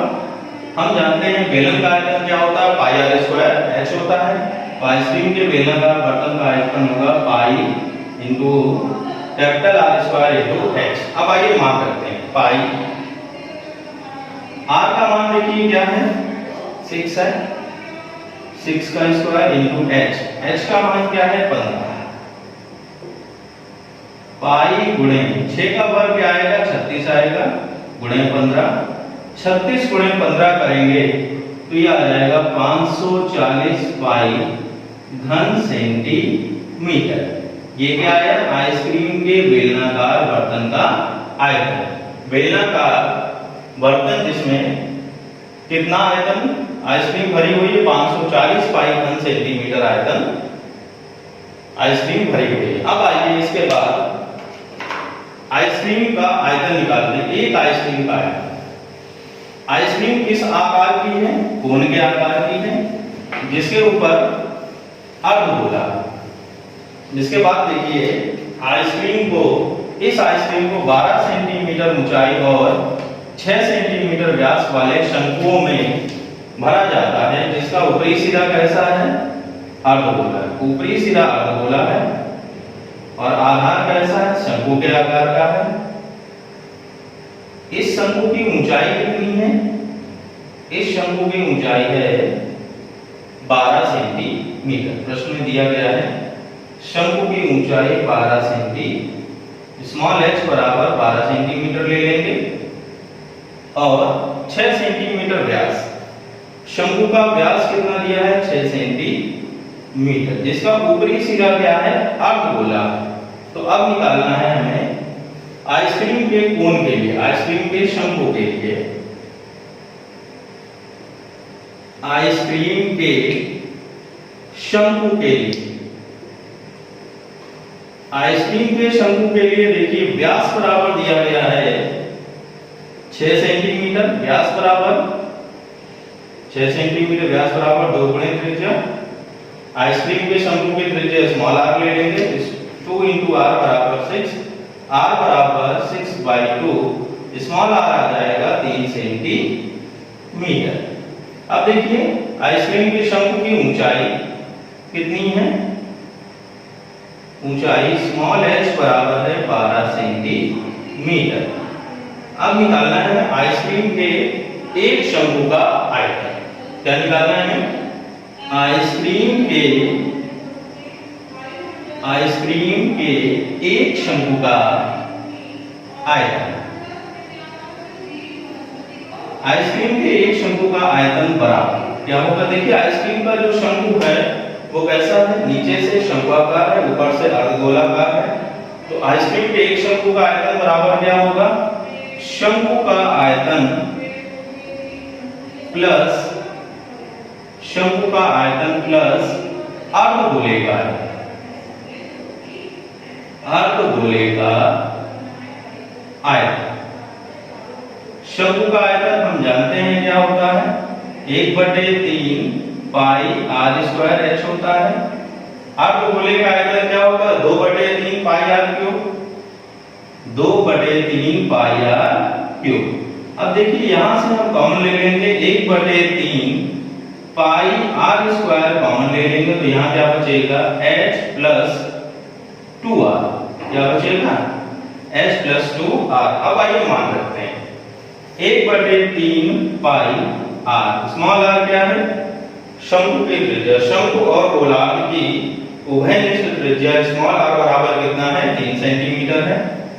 मान रखेंगे h शंकु की ऊंचाई 12 है प्लस 2 × r का मान क्या है? 3। अब अगले स्टेप में देखिए क्या होगा? 1/3 पाई, 3 का वर्ग 9 होगा, 12 + 6, 3 × 3 = 9, 3 पाई गुणे 12 और 6 कितना होगा? 18। 18 × 3 करेंगे तो ये आएगा 54 पाई घन सेंटीमीटर। ये क्या आया है? 54 पाई घन सेंटीमीटर आइसक्रीम के एक शंकु का आयतन। अब हमें निकालना है इस बेलनाकार आइसक्रीम के बर्तन द्वारा इस प्रकार आइसक्रीम के कितने शंकु भरे जा सकते हैं। इसके लिए हम क्या करेंगे? आइसक्रीम के शंकुओं की संख्या बराबर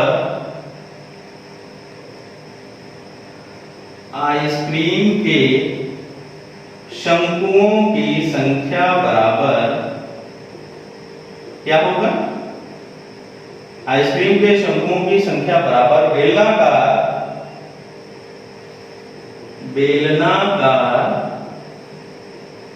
आइसक्रीम के बर्तन का आयतन, आइसक्रीम के बर्तन का आयतन बटे क्या होगा? बटे आइसक्रीम के एक शंकु का आयतन। क्या होगा? आइसक्रीम के एक शंकु का आयतन। अब देखिए बेलनाकार आइसक्रीम के बर्तन का आयतन क्या है? अभी हमने निकाला है कितना है 540 पाई घन सेंटीमीटर। और आइसक्रीम के एक शंकु का आयतन अभी हमने निकाला है 54 पाई घन सेंटीमीटर, तो अपॉन में क्या रहेगा 54 पाई घन सेंटीमीटर। पाई से पाई कैंसिल होगा, अगले स्टेप में देखिए क्या होगा 540 बटे 54, 54 से भाग देंगे 540 में 10 आएगा। तो यहां से हमें क्या मिल गया, आइसक्रीम के शंकुओं की संख्या क्या मिल गई 10। ठीक है बेटा, अब देखिए यहां पर हमें आइसक्रीम। अब आइए अगला प्रश्न देखते हैं। एक समद्विबाहु संपूर्ण त्रिभुज जिसकी भुजाएं 4 सेंटीमीटर है, जिसकी बराबर भुजाएं, दो बराबर भुजाएं कर्ण के अतिरिक्त 4 सेंटीमीटर है, को कर्ण के परितः घुमाया जाता है। इस प्रकार प्राप्त द्विशंकु का आयतन एवं वक्रपृष्ठ ज्ञात कीजिए। देखिए त्रिभुज एबीसी क्या है, संपूर्ण त्रिभुज है। एबीसी संपूर्ण त्रिभुज है जिसका कोण ए समकोण। अब हम करेंगे क्या, यदि हम कर्ण के दोनों सिरों को फिक्स कर दें, दोनों एंगल को क्या करते हैं फिक्स कर दें, और ये क्या है घूमने के लिए स्वतंत्र है। जब हम इसको घुमाएंगे ए को, तो देखिए इस प्रकार इस तरह की आकृति जनरेट होगी, प्राप्त होगी, जिसे हम क्या कहेंगे द्विशंकु। इस द्विशंकु का हमें आयतन एवं वक्रपृष्ठ ज्ञात करना है। तो सबसे पहले हम क्या करेंगे, द्विशंकु का आयतन, किसी भी आकृति का आयतन ज्ञात करने के लिए हमें क्या पता होना चाहिए, आधार की त्रिज्या एवं ऊंचाई। तो सबसे पहले आइए त्रिभुज एबीसी में, इसमें त्रिभुज एबीसी में कोण ए क्या है, समकोण है, 90 अंश है। पाइथागोरस प्रमेय से, पाइथागोरस प्रमेय से पाइथागोरस प्रमेय लगाएंगे तो सबसे पहले हमें कर्ण BC का मान निकालना है। क्या करना है, कर्ण BC का मान निकालना है। दो बराबर भुजाएं हमें दे दी गई हैं, AB बराबर 4 सेंटीमीटर और BC बराबर 4 सेंटीमीटर। AB बराबर AC बराबर दिया गया है 4 सेंटीमीटर, और हमें BC का मान ज्ञात करना है। क्या करना है, BC का मान ज्ञात करना है। हम जानते हैं किसी संपूर्ण त्रिभुज में कर्ण पर बना वर्ग शेष दोनों भुजाओं पर बने वर्गों के योग के बराबर होता है। कर्ण क्या है BC, BC स्क्वायर बराबर क्या होगा AB square plus AC square. ठीक है, BC स्क्वायर बराबर AB का मान क्या है 4 सेंटीमीटर है, BC का मान भी 4 सेंटीमीटर है। BC स्क्वायर बराबर 4 का वर्ग 16 होगा, 16 प्लस 16। BC का वर्ग बराबर क्या होगा 16 प्लस 16 32 होगा। अब अगले स्टेप में देखिए यहाँ पर दोनों पक्षों में क्या करेंगे, वर्गमूल लेने।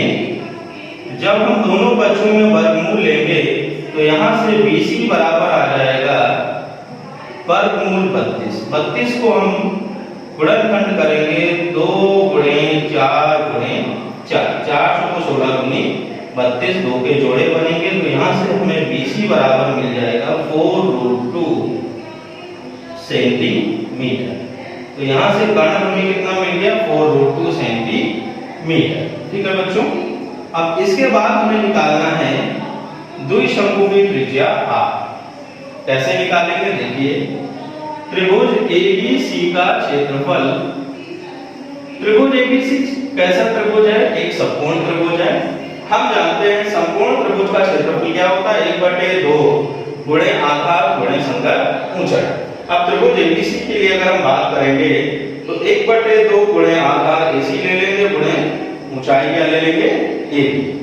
तो 1/2 गुणे AC गुणे AB, 1/2 गुणे आधार गुणे ऊंचाई। आधार भी 4 है और ऊंचाई भी 4 है। यहाँ 2 से भाग देंगे, 2 दूनी 4, 4 दूनी 8 वर्ग सेंटीमीटर आ गया। ये त्रिभुज ABC का क्षेत्रफल, इसको क्या मान लेंगे समीकरण 1।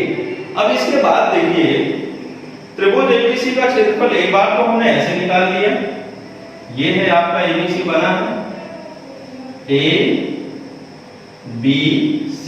आधार क्या है AC 4 है और ऊंचाई क्या है 4, 1/2 गुणे AC इंटू AB। अब अगर मान लीजिए ये आपका त्रिभुज इस तरह से, ये ABC आपका कोण A समकोण, ठीक है। A से आपने BC पर लंब डाल दिया, हो गया।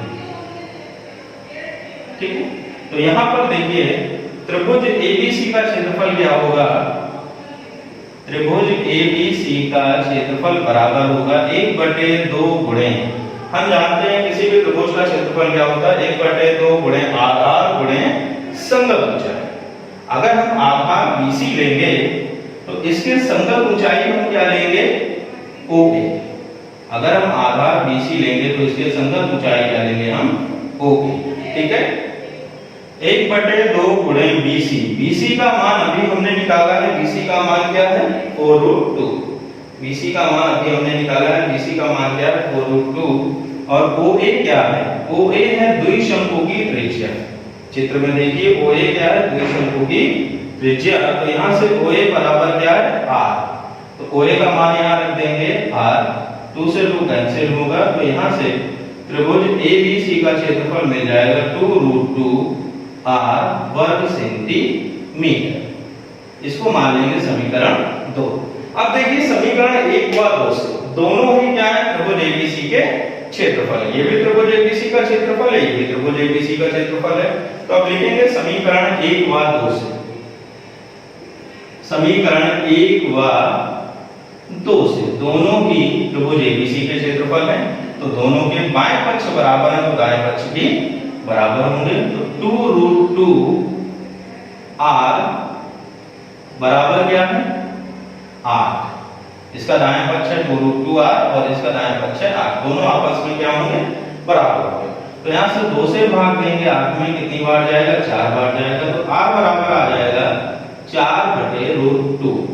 अब हम क्या करेंगे हर का परिमेयकरण कर लेंगे, √2 से अंश व हर में गुणा करेंगे, तो ये देखिए क्या बन जाएगा 4√2 अपॉन √2 into √2 क्या आएगा 2 आएगा, 2 से 2 कटेगा, तो यहाँ से त्रिज्या R बराबर आ जाएगा 2√2 सेंटीमीटर।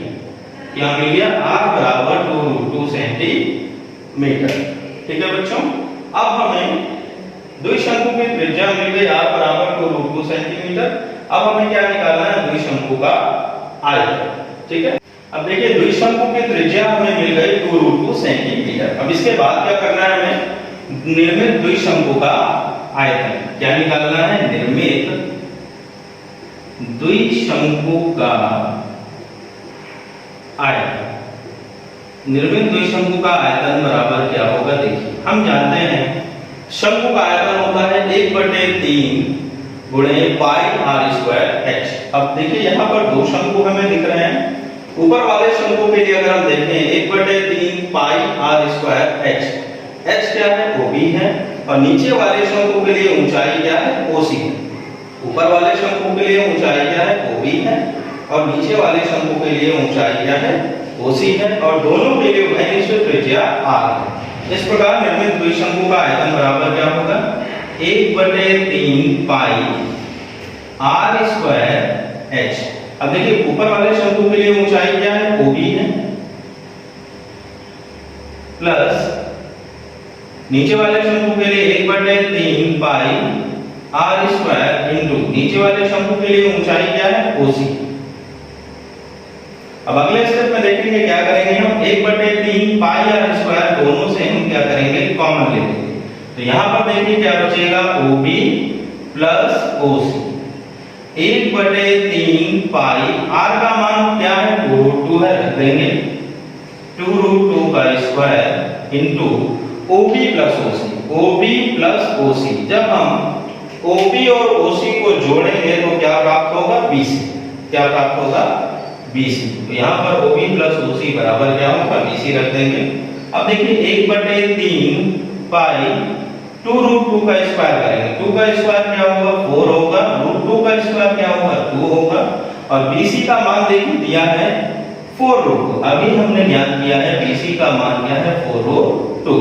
अब अगले स्टेप में देखिए 1/3 पाई 4 गुनी 8 गुणे 4√2, ठीक है। अब देखिए यहां पर जब हम गुणा करेंगे 800 को 32√2 बटे 3 पाई क्या आएगा 800 को 32√2 बटे 3 पाई घन सेंटीमीटर। ये क्या आया है? द्विशंकु का आयतन पाई के पदों में 32/√2 पाई बटे 3 घन सेंटीमीटर। ठीक है, पाई के पदों में क्या आया है? 32√2/3 पाई घन सेंटीमीटर। अब हमें निकालना है द्विशंकु का वक्रपृष्ठ। क्या निकालना है? निर्मित द्विशंकु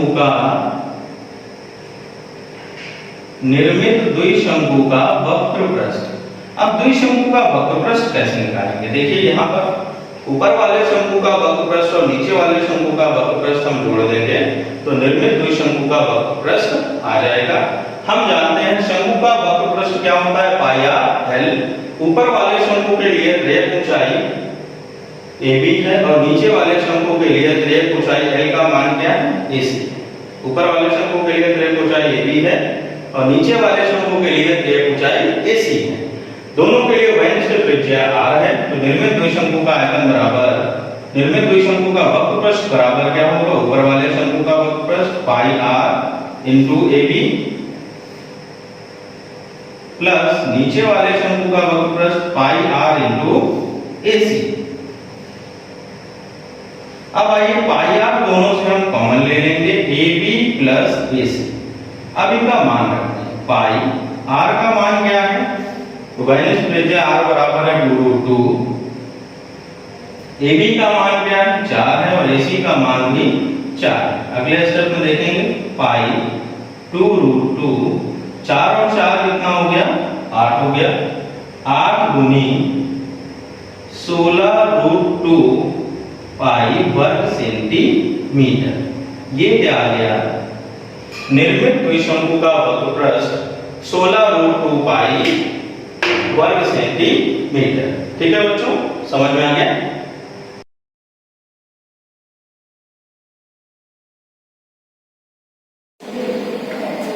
Hello student, good afternoon. Myself Salim, teacher of Shivaji Group of Institution. I am going to explain the chapter is magnetic effect of current. Today is topic दाएं हाथ के अंगूठे का नियम। What is right hand thumb? आपसे अगर कोई पूछता है कि दाएं हाथ के अंगूठे का नियम क्या है, इसका कहाँ पर यूज करते हैं, तो आपको इसे बताने के लिए मैं आपको डिस्क्राइब कर देता हूँ कि जो दाएं हाथ के अंगूठे का नियम है, सबसे पहले आपको ये पता होना चाहिए इसका यूज कहाँ करते हैं। इसका यूज चुंबकीय क्षेत्र की दिशा ज्ञात करने में करते हैं। अब चुंबकीय क्षेत्र की दिशा को प्रदर्शित करने के लिए मैं आपको बता चुका हूँ लास्ट वीडियो में कि हम चुंबकीय बल रेखाओं का यूज करते हैं। चुंबकीय बल रेखाएं जैसे हमें किसी स्क्रीन या पेपर पर या कॉपी पेपर पर मैग्नेटिक फील्ड डायरेक्शन को शो करना है तो हम मैग्नेटिक फील्ड लाइन का यूज करते हैं, चुंबकीय बल रेखाओं का यूज करते हैं।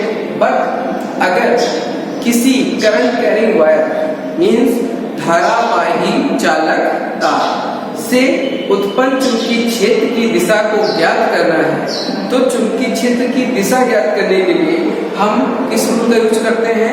किसी धारावाही चालक तार हो या कंडक्टर हो जिसके पास लेंथ होती है, अगर उससे हमें चुंबकीय क्षेत्र की दिशा निकालनी है तो हम दाएं हाथ के अंगूठे के नियम का यूज करते हैं, मींस राइट हैंड थंब।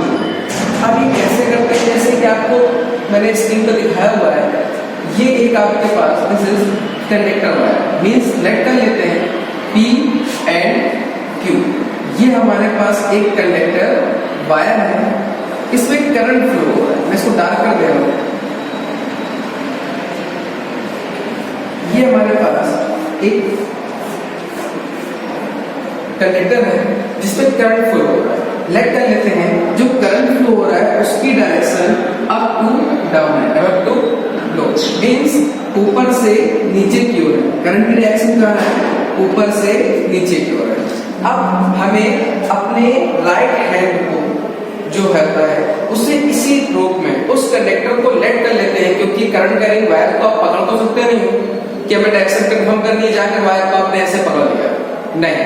अगर उस पर विद्युत रोधी कवर तब तो आप पकड़ सकते हो, लेकिन ओपन वायर है जिसको पकड़ नहीं सकते हैं कि लेट कर लेते हैं, डायरेक्शन कंफर्म होने के बाद उसको लेट कर लेते हैं। अपने इसी तरीके से कंडक्टर को कल्पना करनी है, सपोज दैट हमारे पास एक वायर है, लेट कर लेते हैं, हमारे पास एक ही वायर है P एंड Q, इस पे करंट फ्लो हो रहा है P से Q।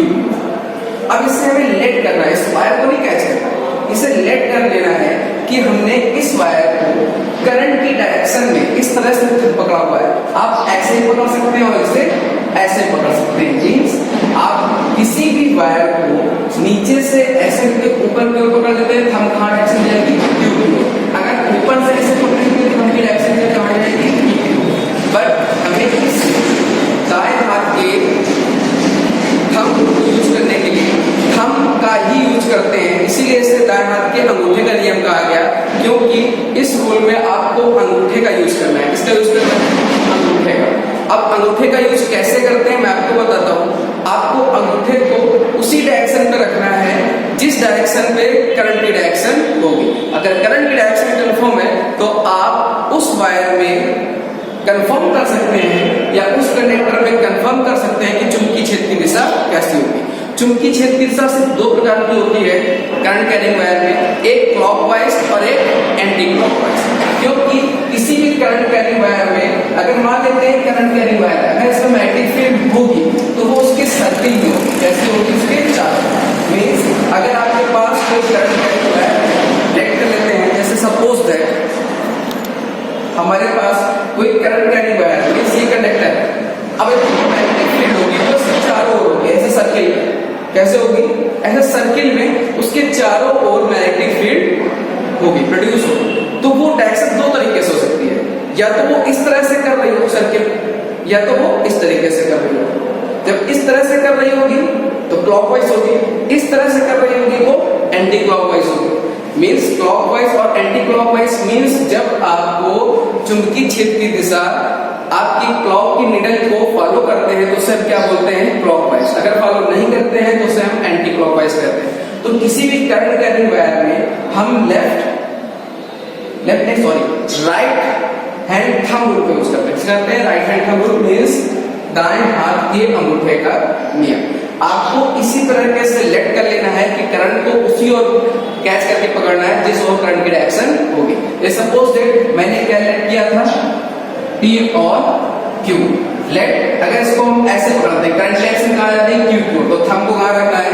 Q की ओर। आप ऐसे पकड़ेंगे तो आपके पास कंडक्टर के नीचे से फिंगर जाएगी ना, ऐसे करके। सिमिलर से चौक है, आपको पकड़ना है तो आपको कंडक्टर के नीचे से फिंगर लेनी होगी और ऐसे पकड़ेंगे और थंब कहाँ जाना है आपको? करंट की डायरेक्शन। फिंगर कहाँ आ रही है? कंडक्टर के नीचे से ऊपर की ओर। तो आप जानेंगे जो हमारी फिंगर है वो मैग्नेटिक फील्ड को डायरेक्शन को शो करती है। शो करती है मैग्नेटिक फील्ड को। मींस अगर हम थंब को करंट की डायरेक्शन में करते हैं, किसको करते हैं? थंब को करंट की डायरेक्शन पे करते हैं।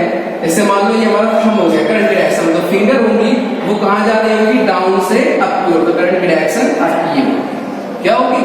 नीचे से ऊपर की ओर, नीचे से ऊपर। वैसे ही इसमें करंट डायरेक्शन कहाँ पर है? नीचे। तो इसे कैसे पकड़ा होगा? मान लो कंडक्टर है, इसमें करंट डायरेक्शन कहाँ है? नीचे की ओर। अब इसे ऐसे पकड़ोगे तो थंब कहाँ चला गया? ऊपर। लेकिन थंब कहाँ रखना है हमको? थंब हमको करंट की डायरेक्शन में रखना है। करंट कहाँ जा रहा है? नीचे की ओर। तो लेट कर लेते हैं, इसी कंडक्टर को मैंने इस तरह से पकड़ा हुआ है, तो थंब कहाँ चला गया? नीचे से। और ये हमारा क्या हो गया? कंडक्टर। तो करंट की डायरेक्शन को कौन शो कर रहा है? थंब। जो थंब होगा वो हमारी करंट को डायरेक्शन को शो करेगा। करंट डायरेक्शन को शो करेगा। जो फिंगर होंगी, फिंगर कहाँ से आ रही है? आपको ऐसे करके राउंड करके आ रही है, ऐसे। तो हमारे मैग्नेटिक फील्ड की डायरेक्शन क्या होगी? ये क्या होगी? ये क्या होगी हमारे पास? क्लॉकवाइज। क्या होगी? क्लॉक। मान लेते हैं हमारी वॉच ऐसे रखी हुई है, ऊपर के ऊपर निडल क्या होगा? ऐसे तो मूव करेगा। मींस 12 के बाद क्या होगा? 1, 11 के बाद क्या होगा? 1, 9 के बाद क्या होगा? 10। तो आपको ऐसे तो मूव कर रहा हो तो क्लॉकवाइज होगा कि नहीं होगा? तो इसमें जो डायरेक्शन मिलेगी वो कैसी मिलेगी?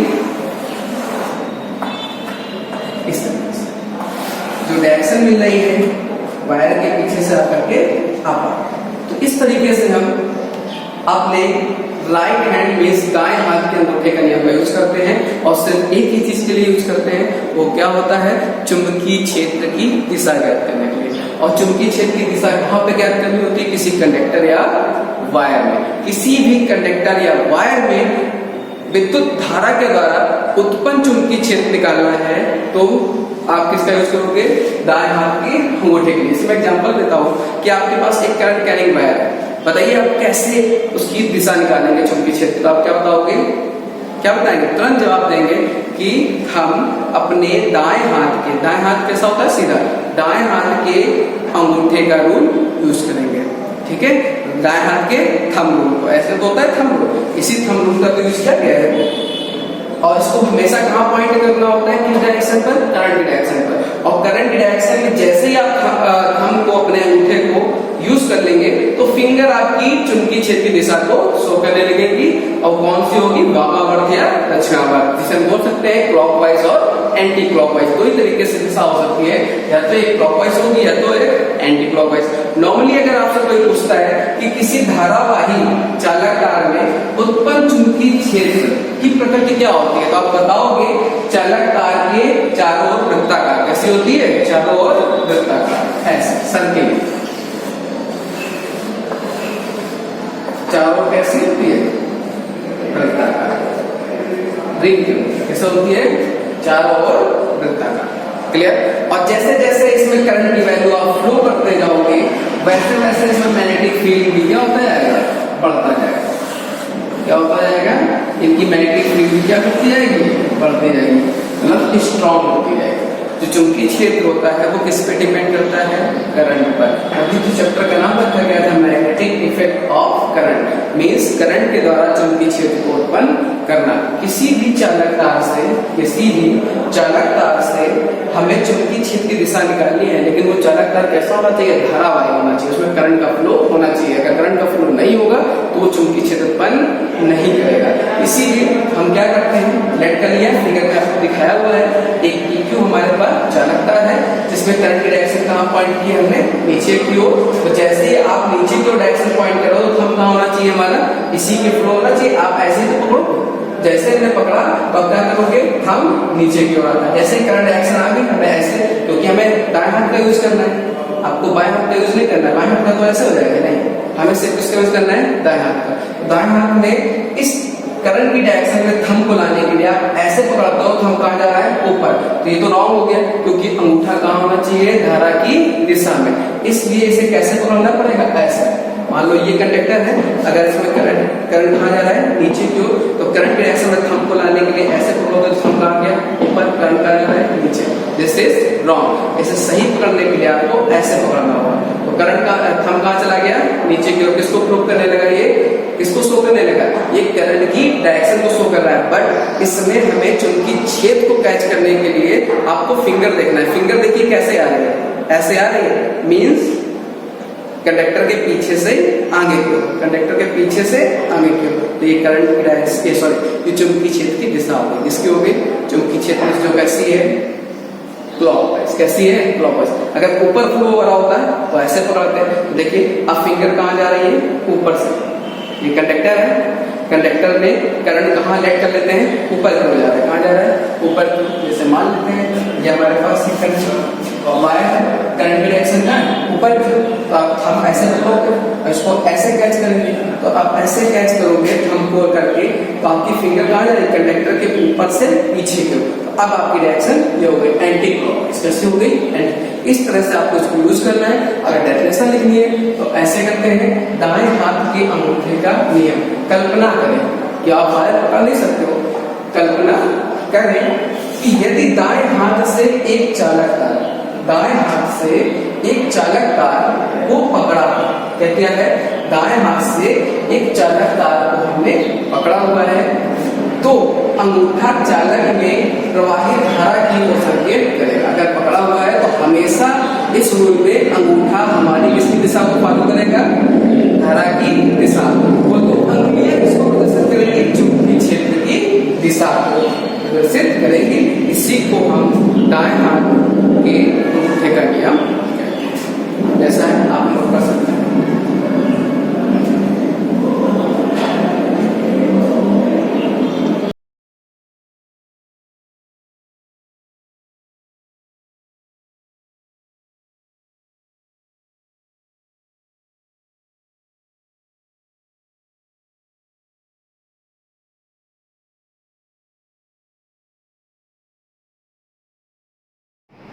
Hello student, this is the class of 10th subject computer.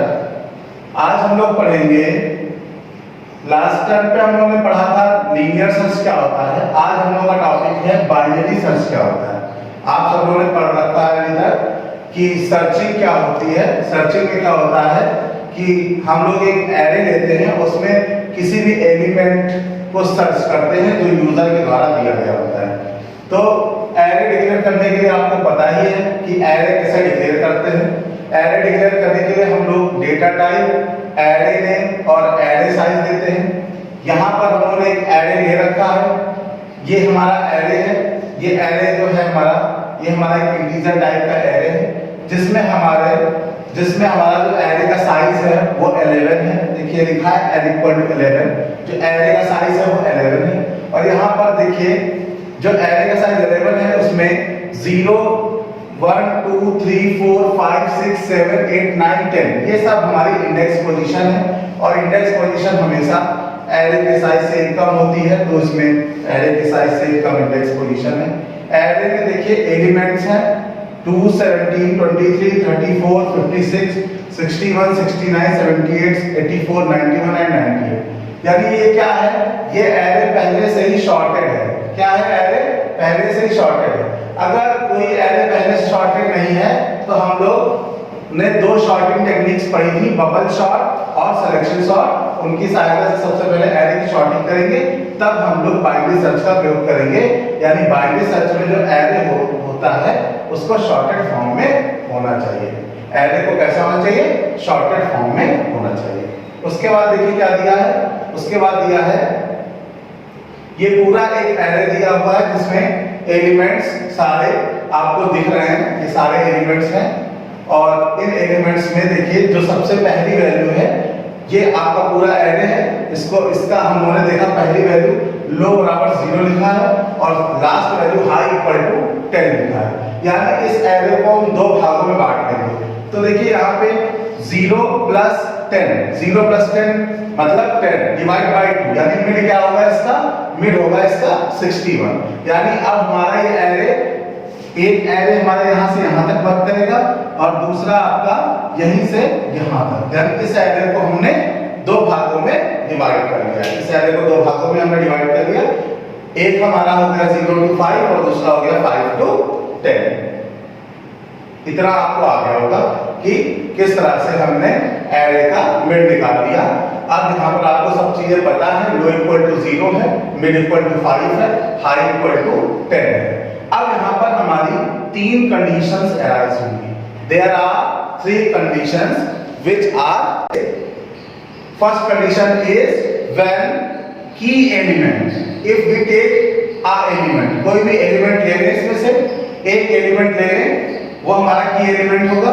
उसको हम चेक कराएं, ये देखिए लिखा है की एलिमेंट लेस देन a के मिड।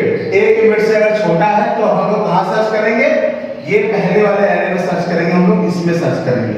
अगर वो एलिमेंट हमारे की एलिमेंट से छोटा है तो हम लोग इधर सर्च करेंगे। हाई इक्वल टू क्या लिखा है, मिड -1, कहाँ तक सर्च करेगा, इस जगह तक, मिड -1। मिड हमारा क्या है 5, मिड -1 तक मतलब 56 तक सर्च करेगा। 56 तक सर्च करेगा। यहाँ से इस 2 को देखेगा, 17 को देखेगा, 23 को देखेगा, 34 को देखेगा और 56 को देखेगा। इनमें से अगर कोई भी वैल्यू होगी तो वो आगे वाले एरे में सर्च करेगा। यानी 61 से जितनी वैल्यूज छोटी हैं उनको वो 0 से 4 तक में सर्च करेगा। टोटल वैल्यूज 5 है। उसके बाद देखिए क्या करा, अगर ऐसा नहीं हो रहा तो एल सब में जाएगा, यहाँ पर चेक करेगा की एलिमेंट। अगर की एलिमेंट बड़ा है मिड से, अगर बड़ा है इससे बड़ा है तो कहां से चेक करेगा, इस जगह से चेक करेगा और यहां तक चेक करेगा। अगर बड़ा है तो कहां से कहां तक चेक करेगा, मतलब 5 से 10 में चेक करेगा। और अगर ऐसा नहीं है, अगर सीधे किसी ने की एलिमेंट 61 ले लिया है, अगर 61 है तो क्या होगा, पहले a के मिड में मिल जाएगा और एलिमेंट फॉर्म हो जाएगा। मान लीजिए वो की एलिमेंट 23 है, 23 है तो यहाँ पे की एलिमेंट 23 होगा। 23 किससे छोटा है, आपका मिड से छोटा है, तो क्या होगा, हाई बराबर मिड -1, यानी यहाँ तक चेक करेगा। पहली बार क्या करेगा, पहली बार करेगा low plus high by 2, low plus high by 2, तो अब इसके लिए हाई क्या हो जाएगा हमारा 4, 0 प्लस 4 बाई 2 यानी 2, दूसरी पोजीशन में क्या है 23 है दूसरी पोजीशन में, तो वो 23 मैच कर गया, 23 मैच कर गया यानी ये फाउंड हो गया तो एरे यहीं पर हमें मिल गया। उसके बाद अगर वो एलिमेंट हमारा 84 है तो वो इसके और इसके बीच में जाकर चेक करेगा और फिर से यही कंडीशन को दोहराएगा, मिड बराबर लो प्लस हाई बाई 2 और लो प्लस हाई बाई 2 करके चेक कराएगा इस कंडीशन में आ गया, अगर इसमें नहीं है तो इसमें जाएगा, इन दोनों में नहीं तो इसमें जाएगा, चेक कराएगा, अगर मिड मिल गया तो फाउंड इक्वल टू 1 हो जाएगा, ब्रेक कर जाएगा, कंट्रोल चला जाएगा मेन के पास। तो इस तरह से ये पूरा वर्क, ये पूरा प्रोसेस चलता रहेगा जब तक कि हमें की एलिमेंट नहीं मिल जाता। जब तक कि हमें की एलिमेंट नहीं मिल जाता तब तक ये होल प्रोसेस चलता रहेगा। तो यानी बाइनरी सर्च में क्या होता है, बाइनरी सर्च में सबसे पहले हम एक एरे लेते हैं और एरे लेने के बाद हम उसमें लो और हाई फाइंड करते हैं, लो और हाई को ऐड करके 2 से जब डिवाइड करते हैं तो हमें क्या होता है एरे की मिड पोजीशन मिल जाती है। मिड पोजीशन के बाद जो हमारा अब पूरा एरे है वो 2 एरे के वर्क में काम करने लगता है, एक हमारा हो जाता है 0 से 4 तक और दूसरा हो जाता है हमारा 6 to 10, ठीक है। उसके बाद हम लोग के 3 कंडीशंस होती हैं। पहली कंडीशन कि की एलिमेंट मिड एलिमेंट से अगर छोटा है तो वो पहले वाले एरे में सर्च करेगा, की एलिमेंट अगर मिड एलिमेंट से बड़ा है तो दूसरे वाले में सर्च करेगा और अगर मिड एलिमेंट पहली बार में फाइंड हो जाता है तो वो मिड एलिमेंट को प्रिंट करा देगा। इस तरह से ये हमारा बाइनरी सर्च का प्रोसेस पूरा होता है। तो ये हमारा बाइनरी सर्च था। अब हम लोग इसकी कोडिंग देखेंगे और कोडिंग से इसको समझेंगे। आइए अब हम लोग बाइनरी सर्च का कोड देखते हैं कि सी में कैसे हम लोग बाइनरी सर्च के प्रोग्राम को रन कराते हैं। देखिए ये लिखा है #include stdio.h, ये हमारी हेडर फाइल है और ये हमारी #include conda.h, ये भी हमारी हेडर फाइल है। इसमें हमारे इनपुट आउटपुट फंक्शन होते हैं और conda.h में हमारा CLR होता है जो आउटपुट स्क्रीन को क्लियर करता है। इसके बाद हमने एक एरे ले लिया है जिसका टाइप इंट है, एरे नेम नम है और साइज है 10। एक वेरिएबल लिया i, एक वेरिएबल लिया बिटवीन, एक एंड, एक मिड, पोजीशन -1 और एक वैल्यू जिसको हमें सर्च करना है। CLR स्क्रीन क्लियर करेगा, उसका उन्होंने एक मैसेज दे दिया। 10 नंबर्स को एंटर करें असेंडिंग ऑर्डर में। फिर हमारा ये फॉर का लूप है, ये हमारा इनिशियलाइजेशन, कंडीशन और इंक्रीमेंट एक एक वैल्यू को स्टोर कराता जाएगा। पहले एरे की 0 पोजीशन, फिर 1 के लिए, फिर 2 के लिए, 3 के लिए, 4 के लिए, 5 के लिए, 6 के लिए, 7 के लिए, 8 के लिए, 9 के लिए और 10 के लिए सारी वैल्यू स्टोर करा देगा। 9 तक वैल्यू स्टोर कराएगा, इंडेक्स पोजीशन है, 10 लेस देन 10 होगा नहीं, यहाँ पे आ जाएगी हम लोग वो वैल्यू जो हमें सर्च करनी है। मान लीजिए कोई वैल्यू जिसको हमें सर्च करना है, बिगिनिंग इक्वल टू 0 एंड जो होगा वो 10 - 1 यानी क्या हो जाएगा हमारा, मतलब लास्ट वैल्यू हो जाएगी इसमें, तो 0 + 1 0 + 10, तो ये हमारा हो जाएगा। उसके बाद हम लोग यहाँ चेक करेंगे beginning less than equal to end, तब तक ये ऐसा होता रहेगा। हर बार मिड फाइंड करेगा, मिड फाइंड करने के बाद फिर यहाँ चेक कराएगा, अगर वो वैल्यू मिड में ही स्टोर है तो क्या करेगा, पोजीशन 1 बढ़ा देगा क्योंकि इंडेक्स पोजीशन 1 कम होती है और वैल्यू को प्रिंट करा के ब्रेक हो जाएगा, कंट्रोल हो जाएगा मेन के पास। अगर ऐसा नहीं होता तब क्या करेगा, वो 2 भागों में डिवाइड कर लेगा पूरे एरे को। एक भाग हो जाएगा आपका 0 से 4 और दूसरा हो जाएगा 6 to 9। उसके बाद पहले सर्च करेगा वैल्यू, अगर वैल्यू ज्यादा है ग्रेटर देन, अगर बड़ी है मिड से, अगर मिड से वैल्यू बड़ी है तो बिगिनिंग जो होगी मिड +1 से होगी और आगे सर्च करता जाएगा। अगर ऐसा नहीं है तो चेक कराएगा वैल्यू, अगर आपकी वैल्यू जो है मिड से छोटी है तो बिगिनिंग इक्वल टू मिड +1, अगर ऐसा नहीं है तो end equal to mid -1 position देखेगा और चेक करेगा। अगर एलिमेंट मिल गया तो फाउंड कर देगा, अगर नहीं मिला तो वो बाहर आ जाएगा। तो इस तरह से ये पूरा कोड आपका वर्क करेगा और इस तरह से आपका प्रिंटिंग होती जाएगी। तो आपके इस पूरे प्रोग्राम में इस तरह से ये पूरी वर्किंग होती जाएगी और आपका ये पूरा प्रोग्राम इस तरह से रन करेगा। Thank you.